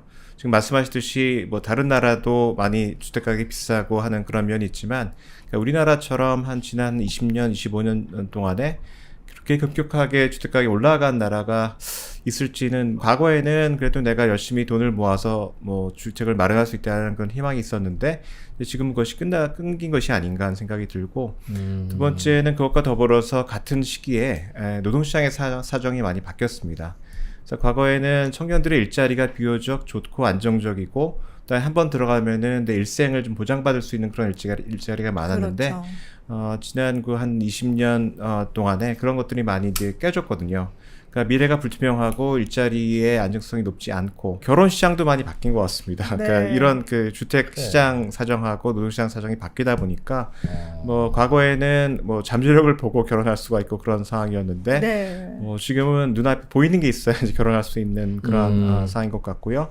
그 가장 대표적인 그것이 이제 주택이 되겠죠. 네, 맞아요. 이게 우리나라만 그런 게 아니라 중국 같은 경우도 2000년 이후에 그 도시의 주택 가격이 많이 오른 이유를 이제 어디서 찾냐면은 중국 같은 경우에는 이제 한자 정책 때문에 아들을 결혼시키기 어려운 그런 부모가 많이 생겼습니다. 맞아. 그래서 아들이 많다면서요, 중국은. 예. 성비가 무너져서. 예. 그래서 그 IMF에서 그 취업 이코노미스트를 했던 상진웨이라는 학자가 있는데 그분 논문에 따르면은 중국에서 이제 아들이 너무 많아서 아들을 결혼시키기 어렵게 되니까 아들이 잘 결혼할 수 있게끔 도시에 큰 주택을 이제 막 마련을 했고요. 돈을 모아서 그러다 보니까 2000년대를 통해서 이제 대도시의 집값이 많이 올라갔다라는 그러한 앞으로 출생률도 이렇게 낮고 인구는 점점 줄어들 거 아니에요. 그럼 수요 공급으로 따졌을 때 수요가 줄면 부동산 가격이 줄지 않을까? 내려가지 않을까? 그런 생각도 일단 하나 들고 아니면 오히려 1인 가구가 많아지니까 그 수요를 다 채워서 그 1인 가구는 수도권에 살고 싶을 테니까 오히려 수도권 가격은 계속 오르는 걸로 유지가 되려나? 이런 생각이 들거든요. 그 부분에 대해서 어떻게 생각하세요? 저는 약간 후자 쪽에 무게를 두고 싶은데요. 네. 그러니까 주택 가격이 결정한 요인이 워낙 다양하기 때문에 앞으로 어떻게 변할지를 알 수는 없는데 단지 인구가 앞으로 줄기 때문에 주택 가격이 내려갈 거라고 그 예단을 하는 거는 좀 너무 단순한 얘기인 것 같습니다. 지금 방금 그 어수령님 말씀하셨던 것처럼 한 2040년대까지는 계속 1인 가구 수는 늡니다. 그러니까 전체 가구 수 자체도 세대주가 된다. 2040년대까지는 인구는 줄지만 가구 수는 늘고요. 그다음에 특히 이제 그 중에서 1인 가구하고 부부 가구가 많이 늘고 1인 가구가 특별히 많이 늡니다. 근데 1인 가구는 대개는 젊은 사람들 아니면은 이제 고령층이 네. 많이 늘게 되고요.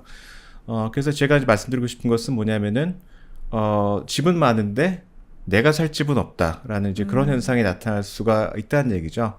그러니까 젊은 사람들 같은 경우에는 그 비용도 굉장히 중요합니다. 어디서 살고 싶은지, 그다음에 내가 낼 수 있는 비용이 얼마인지가 굉장히 중요한데 그거에 맞는 주택이 충분히 있는가 하는 것은 좀 의문이 있고요.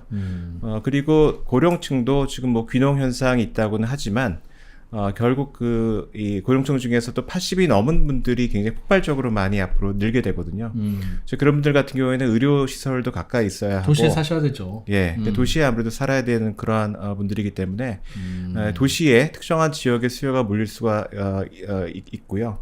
이제 그렇게 되면은 뭐 전반적으로는 어떨지 모르고 또 지방은 주택 가격이 많이 떨어질 수가 있지만 뭐 대도시의 특정 지역 같은 경우에는 당분간 그 인구 변화로 인해서 주택 가격이 꼭 떨어질까에 대해서는 좀 의문이 있습니다. 야, 그러면 인구가 줄어든다고 집값은 또 안 내린다. 그러면은 이거는 도리가 없는 건가 이런 생각이 드는데 그러면 도대체 나라에서 아니면 우리가 어떤 아이디어 부동산 정책을 좀 생각해내야 저출생에 대해서 완전히 극복까지는 아니어도 조금 그래도 진전이 있는 조금 살만한 그 나아진 대한민국이 되려나 하는 고민이 들거든요. 그런 부분에서는 교수님은 어떤 좀 아이디어가 있다고 생각하세요? 공공임대주택이 굉장히 부족한 것 같아요. 그러니까 다양한 공공임대주택. 예, 그것도 그 처음에 그러니까 들어갈 수 있는 굉장히 작고 그다음에 안 좋은 그런 지역에 있는 그런 주택뿐만이 아니라 청년들이 살기를 희망하는 그런 지역에 굉장히 다양하고 그다음에 질이 높은 그런 공공임대주택이 좀 많이 공급이 되면은 근데 왜 안 되고 있을까요? 그런 게 있으면 좋은 줄은 너도 알고 나도 알고 다 알 텐데 그게 왜 부족하고 안 됩니까? 그럼? 저 답은 제가 진 교수님께 넘겨드리면 네, 좋을 진 것 같습니다. 교수님. 네. 그래서 사실 이제 답은 공급 확대예요. 공급을 획기적으로 늘려야 되는데 사실 이번 정부 들어서면서 5년간 270만 호를 하겠다. 근데 아직은 이제 작년에 워낙 또 좀 상황이 안 좋았기 때문에 거의 굉장히 뭐 역대 한 두세 번째로 공급이 낮죠. 네. 그러니까 사실은 그러면 어떤 집을 지을까? 중요한 거는 집을 많이 짓는 게 중요한 게 아니라요. 어떤 집을 지을 것인지를 고민해야 되거든요. 네. 그래서 사실은 신생아 특례 보금자리 론이 아니라 대출이 아니라 보금자리 주택을 지어야 되는 거죠. 나라가. 네. 정부가. 그래서 저는 다른 나라 사실 이제 이게 어포더빌리티 위기다 이래요. 부담 능력의 위기다 지금은. 그러니까 사실 저출생의 위기보다 더 이상 감당할 수 있는 이 집값에 대해서 누가 이걸 감당할 거냐. 너무 비싸져서. 너무 비싸죠. 결국은 임대주택은 재정이 들어가는 거죠, 사실은. 그래서 저는 사실은 우리가 복지국가라고 하지만 사회복지에 대한 GDP 대비로 보자면 우리가 한 14%밖에 안 돼요. OECD는 뭐 21%라고 그러잖아요. 근데 뭐 주택을 딱 열어보면 1%도 안 돼요, 사실은. GDP에. 그게 말이 안 되죠? 그러면 정부가 예산을 좀 투입을 해서. 저는 그래서 꼭 임대든 분양이든 좋아요. 우리가 그야말로 부담 가능한 집. 우리가 이번에 뭐 공공 뭐 전세, 든든 전세도 나왔고 또 추가적으로 정부가 2, 3주 전에 이제 이 더 많은 집을 공급을 하겠다라고 얘기를 했지만 집을 짓기까지는 좀 많이 시간이 좀 걸리잖아요. 그죠? 그러면 사실 좀 공연불이 또 돼요. 공급하겠다는데 시장에서는 없어요. 예. 사실 공인중개사에 이렇게 많이 상담을 해보면 가장 많이 찾아오시는 분은 청년들이라고 그러거든요. 집을 못 구하니까 왜냐면 계속 찾아다니는 SH 거지. 매입 임대 나온 거 있어요. 전세 임대 나온 거 있어요. LH 집 있어요. 없는데요. 결국은 우리가 기존 시가지에 살고 싶어 하고 근데 임대주택은 또 외곽이 많아요. 그러다 보니까 이런 미스매치를 어떻게 줄이냐인데 결국은 일단 공급의 초점을 어떻게 하면 부담 가능한 집을 지을 것인가에서 정부가 자유로우면 안 돼요. 그러니까 LH나 SH나 공기업이 하는 싼 거야. 집을 계속 공급해야 된다. 그러기 위해서는 정부의 돈이 들어가야 되죠. 대부분의 우리가 뭐 지분 적립형이라 그래서 뭐 반에 반값 나와가지고 뭐 집값에 4분의 1만 내면 뭐 이렇게 계단처럼 올라간다? 하지만 4년씩 지나면서 굉장한 많은 돈이 들어가잖아요. 결국은 많은 나라의 지분형 적립주택, 분양주택 같은 경우는 재정이 사실 들어갑니다. 지금 우리가 저출산 싸게 주려니까 그죠? 임대를 그쵸? 주든 분양을 결국은 하든. 분양가는 누가 짓든 어떻게 하든지 사실은 땅과 건축 자재는 똑같지 않습니까? 네, 예. 우리나라 다 어디를 가나? 근데 왜 임대주택을 한 채 지으면 더 싼가요? 그렇지 않은 거죠. 그러면 이 비용을 누가 지불할 거냐? 예. 근데 국가가 지불하는 거는 분양은 거의 없죠. 대출만 해주잖아요. 근데 이제 국가가 그것에 대한 어떤 책임적인 좀 역할을 저는 좀 강하게 해야 된다고 생각을 하고 있고요. 네. 저출산 이런 거는 이제 사실 보편적인 사회 현상인데 네. 공공임대주택은 저소득, 저자산만 들어가는 거죠, 사실은. 그러다 보니까 이게 안 맞는 거죠, 그죠? 저출산의 누구나 모두의 사실 문제인데. 부부 합산 연소득 그래서 이런 거 저는 따지죠. 뭐 공공임대주택이 사실 우리가 소득으로만 따지자면 우리 국민의 60%까지는 자격이 돼요. 자산을 안 보더라도. 네. 그러면 열려 있지만 지금 우리가 이제 공공임대주택 아까처럼 약간 좀 자원이 작은 좀 또 가난하신 분만 사는 곳이다라는 그분들에게 생각을 먼저 할 때 가다 보니 우리 이제 그 말씀을 하셨지만 우리 아이가 임대주택에 다닌다고 학교에서 차별 받으면 어떡하지? 라고 하는 그런 부담이 크겠죠. 부모님들이. 네. 그렇기 때문에 저는 그런 어떤 차별이나 배제의식이나 그런 걸 없애려면 일단 많이를 공급해야 되지만 자격을 넓혀야 된다고 생각을 해요. 오히려. 그래서 그렇잖아. 10명 중에 4, 5명이 임대주택에 사는 거와 뭐 한두 명 사는 거하고는 엄청 다른 거죠. 낙인 효과를 오히려 네. 좀 피해줘야 된다. 지금보다 공공임대주택을 더 많이 늘려야 된다는 뜻이고. 그렇죠. 늘려야 되면 이제 뭐 땅이 부족합니다. 뭐 규제 때문에 뭐 이렇습니다. 자재비가 많이 올랐습니다. 그런 얘기를 하는데요. 일단은 우리가 지금 결코 사실은 주택 재고만 보자면 천인당 인구수가 430호예요. 그러면 OECD가 한 450호기 때문에요. 저희가 절대적으로 너무 부족한 시절은 아니라고 할 수 있어요. 다만 괜찮은 집이 좀 부족한 거죠. 필요한 곳에 위치해 있는. 그렇죠. 그렇기 때문에 그럼 괜찮지 않은 집에 대해서 혹은 그런 형태가 그러니까 팔려고 내놔도 팔리지 않는 집들이 많잖아요. 그러니까 활용이나 좀 그런 떨어지는 집들을 또 매입을 한다거나 그것에 대해서 보다 적극적으로 우리가 기존 주택을 좀 공적으로 활용하는 방법들을 적극적으로 모색을 해야 된다고 생각합니다. 교수님, 그게 답이 있어요? 그러니까 제가 얼핏 계산을 해봐도 이게 결국 돈이잖아요. 그러니까 저 그게. 서울 네. 외곽 지역에 공공임대주택을 지어봐야 어차피 빈 집 생긴다. 거기에서 출퇴근하기 어려워서 솔루션 아닌 건 아니까. 그럼 청년들이 출퇴근하기 쉬운 곳은 결국은 역세권인데 역세권은 이미 집이 비싸고 땅도 없으니 나라에서 갑자기 도로를 막고 도로에다가 집을 짓지 않는 이상 그건 안 되고, 그럼 기존 집을 사야 되는데 공산주의 아니니까 10억짜리 집을 2억에 내놓고 나가시오 할 수는 없으니 10억짜리 집은 10억에 사야 되는 건데, 이미 집값이 올라 있는 이 상황에서 정부가 그럼 10억짜리 집을 사서 결국은 이걸 공공임대주택을 주면 한 달에 월세 한 5, 60만 원 받고 줘야 되는 건, 그러면 여기 차익의 손해를 감당할 수 있는 재정을 풀면 되긴 됩니까, 이게? 뭐 그럼 그게 이제 뭐 순수하게 보자면 네. 그런 논리도 갈 수 있는데요. 우리가 꼭 그럼 그게 집이어야 되나? 아닐 수가 있죠. 흔히 우리가 주민센터 2층짜리도 많잖아요. 그럼 그 주민센터에 올려도 되죠. 예를 들어서 또 여러 가지 공적인 뭐 우체국도 좋고 뭐 다양한 용도들이 있고, 명동에 굉장히 상가가 지금 죽었어요. 그죠? 그리고 뭐 홍대 앞은 좀 아직까지도 괜찮다고 하지만 많은 대학교 앞에 굉장히 상권이 거의 이제 없어요. 근데 사실 기숙사가 많나요? 예를 들어서 그럼 청년들이 살고 싶은 그런 데예요. 가까운데.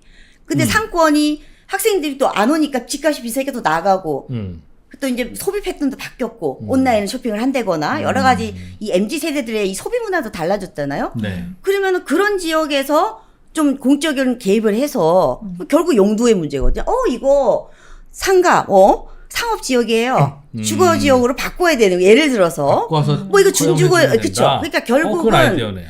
중앙 정부가 하는 거는 승인을 하고 매입을 하고 큰 틀이지만 결국 지방 정부 차원에서 그건 용도 변경은 다 이제 지방 정부가 하는 이런 거거든요. 우리가 왜 그런 카드를 쓰지가 않을까?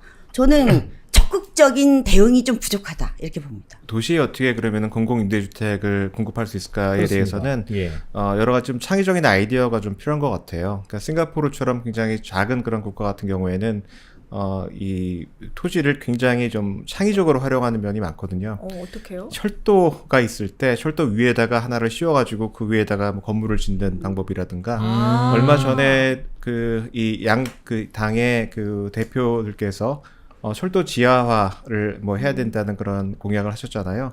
이제 그렇게 되면 그 위에 이제 부지가 좀 남을 수도 있고요. 그다음에 잘 살펴보면 여러 짜투리 땅이 생길 수도 있고, 그러니까 그러한 좀 창의적인 아이디어를 냈으면 좋겠다는 생각이 들고요. 또 아까 이것이 무슨 저소득층을 대상으로 한 것이기 때문에 저출산 대응 정책이 아닐 수 있다라는 말씀하셨는데, 지금 출산율이 어디가 제일 낮은지를 보면은 가장 최하위 소득계층입니다. 그러니까 제가 계산을 해보면은 건보 자료 대비해서 4분위의 출산율하고 대비해서 1분위는 제일 소득이 낮은 20%거든요. 예. 절반밖에 안 됩니다. 그러니까 그 그룹의 출산율을 끌어올리지 않으면은 우리나라의 출산율을 전반적으로 올리기는 굉장히 어렵고요. 근데 기존의 정책의 효과를 보면은 대개 어디서 효과가 나오냐면은 중상층에서 효과가 나옵니다. 그러니까 현금을 주는 것도 그렇고 보육 지원을 하는 것도 그렇고 소득이 높은 분들에게 효과가 나타나요. 그건 왜 그런 거 하니, 그 정도가 되어야만 아이를 낳을 여건이 되고 아이를 낳을 고민을 하기 때문에 정부 정책 효과가 있는 것이거든요. 그렇기 때문에 우선은 그 주거라고 하는 가장 기본적인 그러한 그 조건을 갖추어 줘야만 다른 종류의 그 저출산 대응 정책도 좀 소득계층이 낮은 분들에 대해서도 효과가 있을 것으로 생각이 되고요. 그래서 저는 반값 아파트 이런 거 하지 말고요. 그럼 분양주택이잖아요. 반값 임대주택 해야 된다고 생각해요. 그 땅에다가 더 부담 가능한 집을 지을 수 있는 거잖아요. 근데 우리가 토지임대부라는 분양 정책을 통해 가서 그게 이제 얼마나 많은 분들에게 그게 혜택을 줄 수 있느냐라는 걸 봤을 때 우리가 뭐에 더 선택과 집중을 해야 되는지 생각하고 싶고요. 지금 이제 교수님께서도 공공임대주택에 이제 좀 저소득층이 많기 때문에 이제 출산 효과나 이렇게 좀 어렵다고 말씀하시지만, 공공임대주택에는 고령자 비중이 절반이 훨씬 넘어요. 그러니까 이미 그 출산 연령대가 아닌 분이 대다수에 살고 있는 게 지금 공공임대주택의 사실 모습이죠. 근데 특별한 게 뭐냐면 다가구 매입임대주택이 있어요. 기존 이제 전세임대가 있고요. 왜 도심에서 이제 매입을 하거나 아니면 LH가 빌려서 다시 빌려주는 전전세, 뭐 전대하는 경우 있는데요. 그런 경우는 자녀가 무지 많아요. 그 평균 가구 원수가 거의 4인이 돼요. 결국은 이제 어떤 집을 어디에 공급하고 누구를 대상으로 하느냐에 따라서 이 재정 효과는 달리 나타날 수 있기 때문에 저는 지금 현재 들어와 있는 계층이나 이런 분들보다 더 확대를 해서 그 효과를 끌어올려야 된다고 저는 생각을 합니다. 공공 임대주택을 많이 지어야 됩니까? 공공 분양주택을 많이 지어야 됩니까? 라는 것도 선택을 할 필요가 있을 것 같은데 네. 어떻게 보세요? 어차피 집 한 채 지어야 되니까 돈은 똑같이 드는데 공공 분양주택을 지으면 싸게 분양이라도 하니까 돈이 회수가 되니 투입되는 예산은 오히려 적고 공공 임대주택을 지으면 투입되는 예산이 훨씬 많거든요. 똑같은 돈 들여서 집 지어봐야 월세 푼돈밖에 못 받으니까. 그래서 요즘은 이제 사고방식이 소유할 거냐 임대할 거냐 이게 아니라 이제 하이브리드예요. 우리가 차도 마찬가지지만 그러니까 소유반 임대반 그게 사실 우리나라에 도입된 지분 적립형 분양주택이라는 건데요. 사실은 이제 영국에 굉장히 이제 임대 위주의 정책을 폈죠. 마가렛 대처가 이제 들어오기 전까지는. 그러다가 이제 79년 IMF 그 구제 금융을 받으면서 80년대부터 이제 임대주택 팔겠다 이런 얘기를 했죠. 불화를 하는 거죠. 그러니까 저는 예산 충당하려고. 이게 결과는 같더라도 정책 설계를 어떻게 하느냐인데 우리는 어떤 식이냐면 5년 임대, 10년 임대. 지금의 내 집 마련 혹은 나눔형 중에서 그 선택형 있잖아요. 뉴홈 중에서도 6년 살아보고 결정하세요. 이런 거죠. 그거나 굉장히 이제 선제적으로 먼저 조건을 줘요. 근데 그게 아니고 저는 처음에는 다 임대로 살고 그러면 자 너가 10년 산 이후부터는 신청하면 우리가 자격 요건을 검사를 해서 너한테 팔게. 그러면서 할인을 해줘요. 그러니까 그게 결국은 시세보다 싸게. 근데 영국에서는 사실은 그 많은 집을 불화를 할 때 반값으로 해줬죠. 반값으로. 최근에는 뭐 한 7, 80%까지 올라왔지만 반값으로 준 그 이유가 뭘까요? 10년, 20년 이렇게나 살면서 당신이 이 집을 잘 관리를 하고 정들었던 집이니까 기여를 한 거예요. 이 집을 관리하는데 너가 기여한 바를 인정을 해서 거주 기간에 따라서 할인율을 달리해줬어요. 그래서 저는 우리가 굉장히 아직까지 관료주의적으로 주택이라는 거를 사실 내가 선택을 해야 되는데 정부가 A, B, C 어느 거 이렇게 되는 거죠. 결국은 우리가 수요 맞춤형 정책이다 라고 이제 얘기는 하지만 결국은 고급자 중심의 정책 틀을 아직 벗어나고 있지 못해요. 그래서 저는 임대냐 분양이냐를 따지지 말고요. 일단 시세보다 저렴한 부담 가능한 주택에 대해서 정부가 책임지고 재정을 더 많이 투입해서 더 많이 한 다음에 일정 기간을 지나면서 있잖아요. 물론 획일적으로 정할 필요도 없고 뭐 7년, 8년, 9년 해서 자기 사정이 좋아지면 불화를 통해 가지고 좀 해줘야 되지 않느냐. 근데 우리가 10년 임대를 저는 개인적으로 굉장히 지지하고 있어요. 10년 살다가 원소유자가 이제 사실 분양을 거의 다 받았습니다. 내 집 마련을 했어요. 좀 싸게 주니까요. 그럼에도 우리가 판교에서 굉장히 문제가 있었잖아요. 너무나 판교 가격이 오르다 보니까 원가와 이 시세가 너무 컸죠. 그러니까 저 돈으로 난 도대체 이걸 살 수가 없어. 굉장히 큰 소요가 한 2018년인가요? 2019년에 판교 사태를 계기로 하여 10년 임대를 중단했어요. 근데 보면은 10년 임대 입주하신 분의 거의 99%가 원 거주자들이 다 분양을 사실 받으셨거든요. 그러면 결국은 내 집 마련 사다리 역할을 한 거예요. 그럼 우리가 결국은 전세는 사실 사적 시장이에요. 개인 간에 어떻게 보자면 통제할 수가 없어요, 정부가. 하지만 정부가 주도한 그런 집에 대해서는 사실 정부가 주도권을 갖고 있기 때문에 내가 소유자한테 어떤 비용으로 어떻게 하겠다라는 거는 저는 얼마든지 그 정책 리더십을 좀 발휘할 수 있을 것이다 이렇게 생각이 좀 들어요. 네. 정부가 재정을 투입해서라도 싼 집을 인위적으로라도 공급하는 것 외에는 특별한 답은 없는 것 같다. 근데 저는 두 분 말씀 드리면서 머릿속에서 조금 이제 헷갈려지는 게 뭐냐면 우리가 지금 얘기를 나누고 있는 게 출산율이 올라가려면 그래도 부동산 가격이 좀 안정화돼야 되고 집값이 주택 가격이 좀 낮아져야 되는데 그래서 그 방법을 찾으려니까 또 다시 오리무중이 된 거죠. 그래야 되는데 지금 통계상으로 봤을 때는 집값이 오르면 또 가지고 있는 사람은 아이를 더 낳는데요. 그리고 나중에 이제 좀 더 멀리 봤을 때는 어쨌든 우리가 지금 저출생 문제만 있는 게 아니라 고령화 문제도 있잖아요. 그럼 노인들은 나중에 가용자산을 하려면 그 가용자 일을 안 하니까 집값이 올라야 자기가 노후를 위해서 마련할 수 있는, 그건 아이가 있는 가정도 마찬가지고요. 집값이 좀 올라줘야 나의 자산 가치도 올라가고 아이들을 키울 수 있는 가용자산도 올라가는데 이 두 개가 좀 저는 헷갈리게 부딪히지 않나? 이런 생각이 들어요. 그러니까 집값이 좀 내려가야 집 없는 청년들에게서는 출산율을 높일 수 있는데. 그렇죠. 우리가 타이밍을 그걸 딱 조정할 수 있는 건 그런데 아니잖아요. 아까 이 교수님이 말씀하셨듯이 집값이 좀 오르면 부부 사이가 좋아져서 그런 건지 아무튼 출산율이 좀 올라가더라 하는 거라면 반대로 떨어지면 그새 지난 가을에 팔자고 했는데 그런다고 안 팔아서 이러면서 이제 출산율이 오히려 낮아지지 않겠느냐. 일부에서는 이런 말씀도 하시죠. 너무 서울 집중으로 다 되어 있으면 이거는 이렇게 해도 안 풀리고 저렇게 해도 안 풀린다. 그러니 우리의 뭔가 삶의 터전을 좀 바깥으로 나가서 균형적으로 좀 분포하게 하면 그러면 그 동네는 집값도 쌀 거고 인프라도 넓을 거고 뭐 아이 기르기도 좋을 거고 그러면 좀 나아지지 않겠나 하는 또 그런 생각하시는 분도 있어요. 어떻게 들리십니까? 통계 수치로 보자면 뭐 전반적으로 한 5, 6%, 5년, 6년치인데요. 전국으로 보면. 예. 근데 우리가 서울 집값과 지방의 집값이 굉장한 큰 괴리가 있다 보니까 서울은 너무 과도하게 비싼 편이어서 뭐 10배가 훨씬 넘고요. 수도권과 같은 경우도 굉장히 비싼 거죠. 근데 제가 보니까 저출산 오늘 0.65인데 네. 사실은 청년이 가장 많이 사는 곳이 또 서울이잖아요. 네. 일자리가 서울이었으니까요. 더 굉장히 낮아요. 0.55 사실은. 저는 이제 출산율이. 네. 그래서 이게 그러면은 전국적으로 우리가 보기보다 서울과 수도권에 있는 출산율을 좀 끌어올리는 좀 그야말로 핀셋 정책이 필요한 거 아닌가.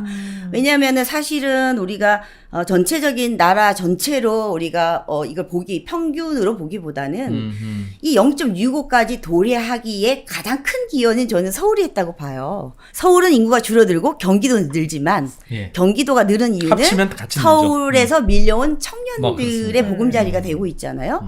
그럼 우리가 이 서울 정책이라기보다는 전체적인 수도권 정책을 놓고 수도권의 청년 정책에 조금 더 포커스를 맞추고 저출생에 좀 초점을 맞춰야 되지 않나. 그래서 저는 약간 교통 인프라의 역설이라고 봐요. 더 편리하게 하기 위해서 우리가 외곽에 신도시를 만들어 놓고 더 빨리, 더 편하게 가려고 자꾸 교통망을 좋게 했더니 사람들이 원래는 광역철도를 이용하지 않았다가 원래는 이 라인을 타지 않았다가 예. 이제 더 많이 이용하는 거잖아요. 그러니까 더 과부하가 되는 거죠. 그러다 보니까 저는 우리가 예전에 그런 얘기가 있잖아요. 거제도와 그 경남, 부산 간의 관계를 더 좋게 하고 거제도를 살리기 위해서 우리 거제 대교를 놨어요. 근데 그 결과는 거제도의 경기가 더 죽었어요. 이제는 팔을 하나 사기 위해서도 부산에 이마트로 오는 거예요. 거제도에서도 아예 네. 그냥. 근데 저는 이게 굉장히 저는 최근에 딜레마라고 봐요. 외곽에 다 모든 개발을 엄청나게 우리가 집이 있는데 또 그거를 하기 위해서 또 그걸 달래기 위해서 청년들의 출퇴근을 돕기 위한 또 많은 교통 투자가 일어나는 동시에 결국 그 주택 투자, 그 교통 투자가 결국 주거비 외곽으로 가면 또 저렴해야 되는데 같이 오르잖아요. 그 지방 분산을 하는 것 자체는 굉장히 중요한 정책적인 목표인 것 같아요. 지방 균형을 이루고 여러 지역이 다 나름 살기도 좋고 그렇게 될 수 있으면 참 좋을 것 같긴 한데 개인적으로는 그것을 저출산 정책으로 하는 것이 타당한가에 대해서는 좀 의문이 있습니다. 그 몇 가지 이유가 있는데요.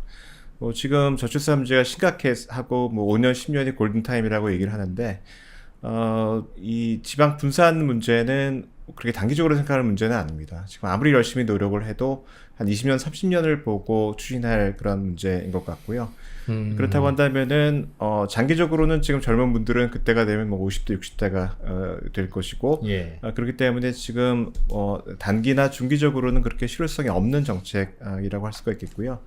일단 그 자체가 굉장히 중요한 정책 목표이기는 하지만 출산율을 올리는 데 있어서는 목표도 있지만 그 비용도 역시 중요하거든요. 그때 그 지방 분산이 좋다고는 얘기를 하지만 어떻게라는 거에 대해서는 별 답이 없고요. 그다음에 뭐 어떻게라는 거에 대해서 뭐 몇 가지 답이 있다 하더라도 그것을 추진하는 데는 상당히 많은 비용이 들 가능성이 높습니다. 어떤 정책보다도 굉장히 돈이 많이 드는 정책. 제일 힘들 거다 그게. 예, 굉장히 힘든 정책이고요. 그래서 그렇다고 이것을 하지 말자라는 것은 아니지만 이 인구 분산이라든가 그다음에 그 지방 균형은 그 자체로서의 목표를 가지고 그 자체로서의 그 시간표를 가지고 진행을 해야지 이것을 저출산 문제랑 연결해서 하기에는 뭐 좀 그 시체 말로는 그 가성비가 그리 높지 않은 그러니까 비용 대비 얼마만큼의 출산율이 올 수 있을까 하는 것입니다. 그러니까 뭐 하늘에서 그 보고서가 나왔다고 하는데요. 그러니까 거기 나온 걸로 봤을 때 도대체 얼마만큼의 지방 분산이 그 일어나야 예를 들어서 뭐 출산율이 0.1 올라갈 수 있을 것인가. 그걸 따져봤을 때 다른 대안적인 여러 그 정책하고 비교했을 때 과연 그것이 얼마나 효과적인지는 잘 따져봐야 될 것 같고. 교수님, 지방 네. 분산이 왜 어렵습니까? 그냥 균형 발전하면 될 것 같은 느낌이 드는데. 근데 왜 그러면 사람들이 서울로 온다고 생각하십니까? 서울에 일자리가 있으니까 사람도 몰리고 사람이 몰리니까 또 일자리가 생기고 그런 효과인가요? 네, 일자리는 왜 그럼 또 서울로 몰리는가 하는 걸 생각을 해볼 필요가 있는데요. 네. 그거는 뭐 일종의 그 자석처럼 뭔가를 끌어당기는, 그러니까 경제학적인 용어로는 집적의 경제, 그러니까 네. economics of agglomeration 그렇게 표현을 하는데요. 그게 그 서울이나 그 수도권, 그다음에 그러한 그 대도시가 가지고 있는 여러 가지 경제적인 이점이라든가 그런 효율성 때문에 일자리도 글로 모이고 여러 가지가 모이는 그러한 그 효과가 있습니다. 물론 그것을 그대로 놔두다는 얘기는 아니지만 그것을 다시 밖으로 돌리려고 하면은 훨씬 더 말하자면은 중력을 좀 거슬러서 뭔가를 해야 되는 그런 일이 될 거예요. 네. 지금 과거에 했던 것처럼 중요한 기관을 뭐 옮기기도 했고요. 그다음에 뭐 학교를 옮기는 그런 일도 했었고, 뭐 행정 수도를 옮기는 그런 작업도 했었고, 그런 여러 가지 작업을 했지만, 뭐 그럼에도 불구하고 여전히 그 인구는 수도권으로 많이 몰리고 있거든요. 그렇기 때문에 그 이것은 아까도 얘기했지만 포기하자는 것은 아니고 분명히 정책 목표를 가지고 차근차근 실천을 해 나가야 되겠지만. 뭐 출산율을 제고하는 그러한 그 목적을 가지고 이것을 추진하기에는 좀 그 적당하지 않은 것 같다는 생각이 들고요. 그다음에 또 하나 이제 말씀드리고 싶은 것은 뭐냐면은 되게 이런 정책이 필요하다고 주장하시는 분들의 그 어떤 주장의 근거는 수도권이나 대도시에서 출산율이 낮고 지방은 출산율이 높다라는 데서 출발을 합니다. 그러니까 봐라, 서울은 집값도 뭐 높고 네. 살기도 어렵고 경쟁이 심하니까 출산율이 낮은 것이 아니냐고 얘기를 하는데, 근데 차이는 있지만 그 두 지역의 출산율의 그 추이를 보면 똑같이 떨어지고 있어요. 그러니까 지방도 출산율이 계속 떨어지고 있고 거의 비슷한 추이를 떨어지고 있거든요. 그래서 이것이 두 지역의 차이 때문에 출산율이 차이가 나는 것인지 아니면 서울에 사는 사람과 지방에 사는 사람이 달라서 그런 것인지, 원래 차이가 있었다가 그냥 같이 떨어지는 건지. 그 지방에 있다가 서울로 옮기시는 분들이 무작위로 옮기시는 분들은 아닙니다. 뭔가 다르기 때문에 다른 목적이 있고 다른 의도가 있고 원하는 것이 다르고 스타일이 다르고 뭐 일자리도 아마 다를 수도 있고요. 그런 이유 때문에 그 옮기는 것인데 단지 다시 인구를 재분산한다고 해서 사람이 달라서 나오는 효과가 그러니까 지역 자체가 달라서 그 나오는 그 효과를 이제 줄이는 걸로 과연 잘 될 수 있을까? 그거는 잘 따져봐야 될 그런 문제인 것 같고요. 그래서 누차 말하지만 뭐 지방 분산을 효과적으로 하고 합리적으로 한 거에 대해서는 찬성이지만 이것을 저출산 대응 정책으로 실행하는 것은 뭐 제가 본 데는 그 효과성 문제에 있어서 좀 잘 따져봐야 되는 것이 아닌가 생각을 합니다.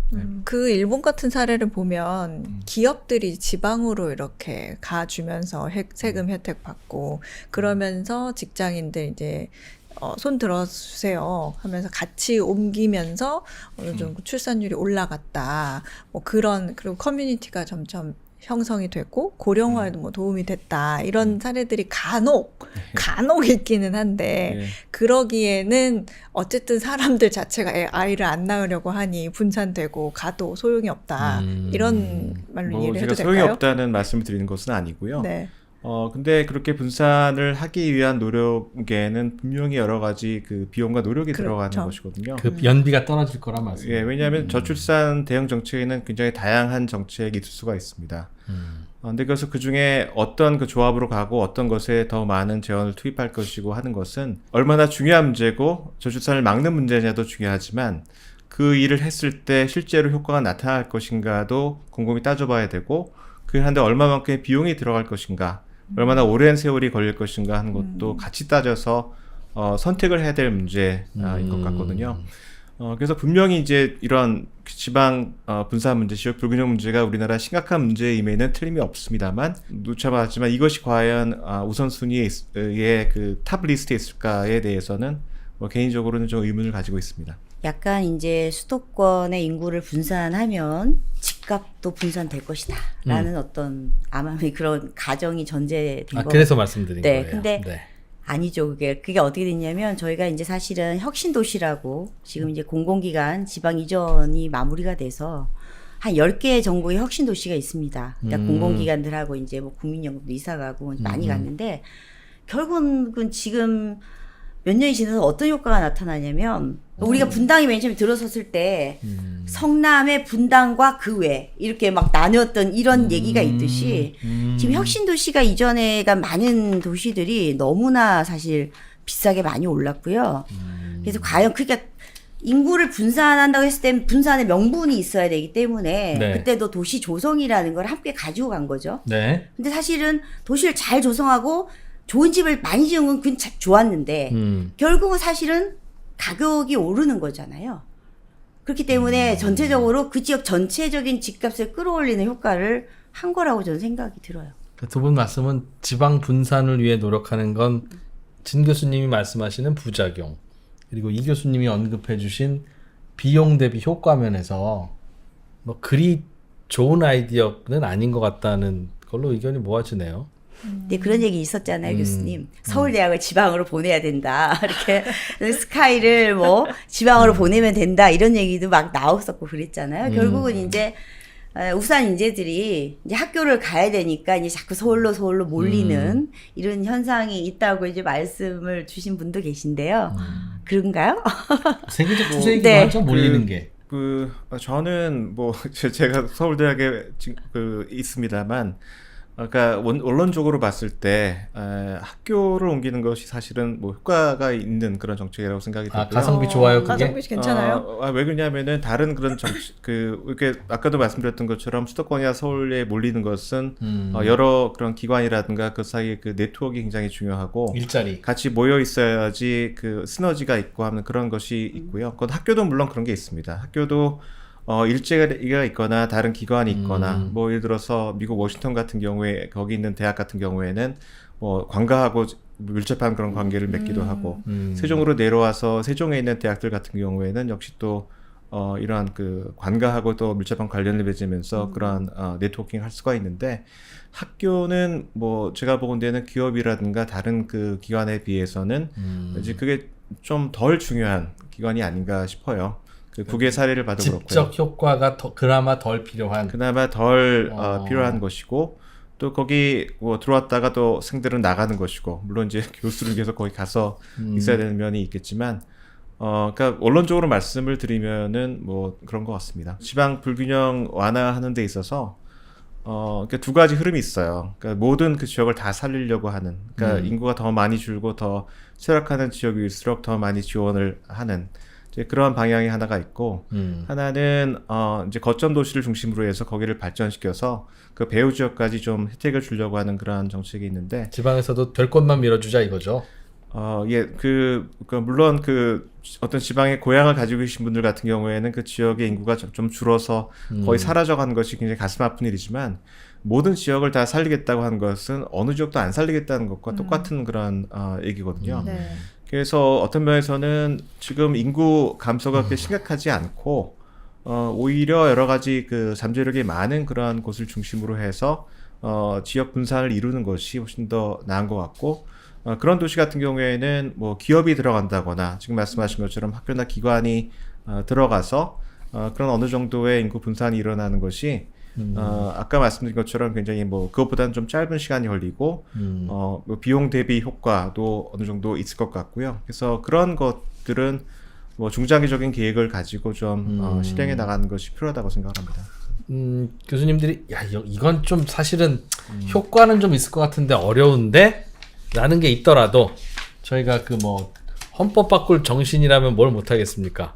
진전된 혹은 뭐 지금까지 어려웠지만 요거는 좀 해보고 싶어 하는 그런 게 있으시면 하나씩 마지막으로 말씀을 좀 주십시오. 저는 이제 더 이상 정책의 의미는 없지 않을까. 왜냐면은 집값만 보더라도 그 수많은 정책이지만 집값을 바꾸지 못했잖아요. 우리가 경험을 했잖아요. 그래서 네.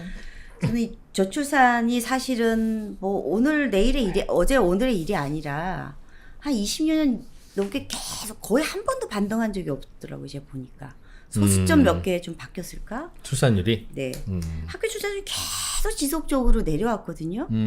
그래서 집값은 또 잠깐의 뭐 부침은 있었지만 계속 올라왔어요. 그러니까 올라오라는 건 계속 내려오고 내려오라는 네. 건 계속 그래서 올라가는. 저는 뭐 저도 마찬가지지만 이 저출생에 대한 얘기에 대해서 굉장히 국민들이 좀 지쳐 있는 것 같고 집값도 정말 너무 고단한 일거기 때문에 잠시 이 생각을 좀 떠나 있으면 어떨까 오히려. 네. 왜냐하면 이게 그럴 수도 인위적인 있겠네요. 장치를 통해서 할 수 있는 거면 이미 됐겠죠. 근데 저는 이게 인위적인 뭔가에 의해서 바뀔 것인가라는 생각에서 결국은 사실 정답이 없는 답은 저는 의식이라고 봐요. 젊은 친구들이 연애를 하겠다, 결혼을 하겠다, 애를 놓겠다. 이렇게 부모님들이 기꺼이 뭐 손자 손녀를 보겠다. 우리가 머릿속에 있는 이 의식 구조가 바뀌지 않는 한 참 우리가 힘들겠다. 그래서 저는 우리가 너무 대한민국의 고도 성장만 사실 달렸고 너무나 이렇게 우리가 급박한 시간에 너무 빨리 선진국이 되다 보니 어떻게 보자면 상당히 이 후유증 성장의 진통이라고 그래야 될까요? 그러기에는 너무 이게 상처가 좀 큰 것 같아요. 그러니까 모든 걸 이제 경제력 네. 내지는 뭐 그쵸. 갖춘 것, 그렇죠. 오로지 유일한 잣대가 남 보는 돈과 경제, 시선. 투자, 맞아요. 많이 그 자산 이런 것에 우리가 너무나 모든 가치가 매몰된 거 아닌가. 그래서 우리는 다시 기본으로 돌아가서 정말 우리 삶에서 진짜이고 가치인 건 뭘까? 그러니까 아마 많이 느끼시겠지만 결국 저는 가족이라고 봐요. 결국 우리는 가족이라는 둥지가 회복이 될 때 결국 이 저출생도 극복될 수 있는 것이 아닐까라고 저는 개인적으로 호소도 하고 또 이렇게 좀 우리가 생각을 좀 달리 해보자 이렇게 말씀. 조금 가진 게 부족할 수 있지만 네. 그래도 충분히 행복할 수 있는 거고 네. 각박한 생각을 좀 네. 바꾸는 게 필요할 것 같다는. 그러네요. 이 교수님. 굉장히 현실적인 얘기 하나 하고 좀 추상적인 얘기 하나를 하고 싶은데요. 네. 네. 하나는 뭐냐면은 오늘 그 여러 가지 얘기를 하고 있을 추상적인 때 얘기부터 한번 들어볼까요? 추상적인 그건 아니고 좀 현실적이고 작은 얘기부터 먼저 네, 하는 게 나을 것 같습니다. 네. 그건 뭐냐면은 지금 얘기를 할 때 그 아주 그 명쾌한 답을 얻기 어려웠던 그 이유 중에 하나는 뭐냐면 잘 모르는 게 많아서 그런 것 같아요. 그건 뭐냐면은 그 저출산 고령사회위원회에서 하는 그런 그 기본 정책에도 주거 지원이라는 것이 굉장히 중요한 정책이고 전체 예산의 거의 3분의 1 정도를 차지하고 있습니다. 네. 그런데 그 정책이 제대로 평가가 된 적이 없고 실제로 어떤 효과를 거뒀는지를 잘 모르고 있어요. 그나마 아마 진 교수님이 뭐 다른 쪽에서 알고 계신지 모르겠지만 그런 여러 가지 주거 정책이 사람들의 삶을 어떻게 바꿔놨고 특히 그거의 수혜 대상자들이 그 어떤 그 영향을 줬는지 한 것을 잘 모릅니다. 근데 국외 같은 경우에는 여러 가지 주거 지원 정책을 하는데 그것을 그 평가할 수 있는 여러 가지 조사를 해요. 그 사람들을 계속 따라다니면서 어떤 일이 일어난지를 보고 그 사람들의 대조군도 만들어서 그 대조군엔 어떤 일이 일어난지를 봐서 그 정책을 평가를 합니다. 이제 그렇게 해서 뭔가를 알아야 어떤 정책을 더 해야 되고 어떤 정책은 효과가 없는 것을 알아서 더 실효성 있는 정책을 해 나갈 수가 있는데 지금은 이제 그때그때 여러 가지 정책을 하지만 그런 평가가 잘 안 이루어지고 있어서 그걸 발전시키는 데 굉장히 한계가 있는 것 같아요. 그래서 차제에 그러한 그 조사를 좀 해서 아는 걸 늘려서 어떤 정책이 더 나은지를 좀 따져보면 좋겠다라는 그런 그 기대를 좀 해보고요. 주거 정책 말고 다른 저출산 대응 정책 중에서 뭐 예를 들어 현금 지원이 효과가 있었는지 없었는지를 따지는 것이 있고요. 근데 일반적으로는 뭐 돈 얼마 줘서 별로 효과가 없을 거라고 얘기를 하지만 예.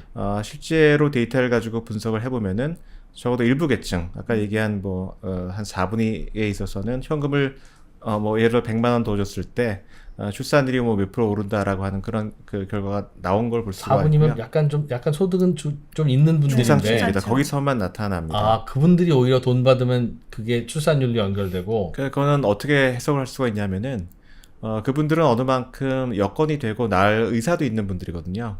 그렇기 때문에 등을 살짝 밀면은 선을 넘어갈 수 있는 분들이고. 넣지. 네. 근데 그러니까 이 중간 아래에 있는 분들, 중간과 중간 아래에 있는 분들 같은 그것만으로는 경우에는 안 되는구나. 그 정도 지원을 해도 이 경계까지 다가설 수가 없는 거예요. 그 경계까지 거리가 멀어서.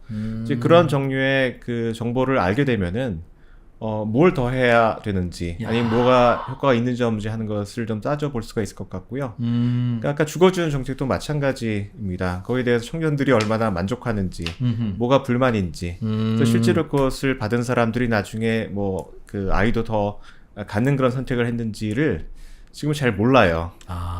그렇기 때문에 뭘 해야 되는지를 잘 모르는 게 있고, 그래서 더 나은 정책을 마련을 하기 위해서는 우리가 더 많이 알아야 되겠다라는 점을 하나 말씀을 드리겠고요. 네.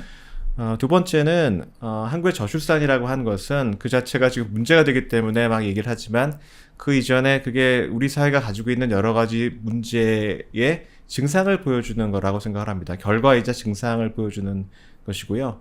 그렇다고 한다면은 저출산 자체를 꼭 막 해소하려는 그런 노력도 지금 뭐 중요하겠지만 더 근원이 되는, 그러니까 굉장히 살기 어렵고 여러 가지 문제가 되는 그런 그 사회를 뭐 중장기적으로나마 조금씩 그 낮게 만드는 것이 그 중요한 것 같고요.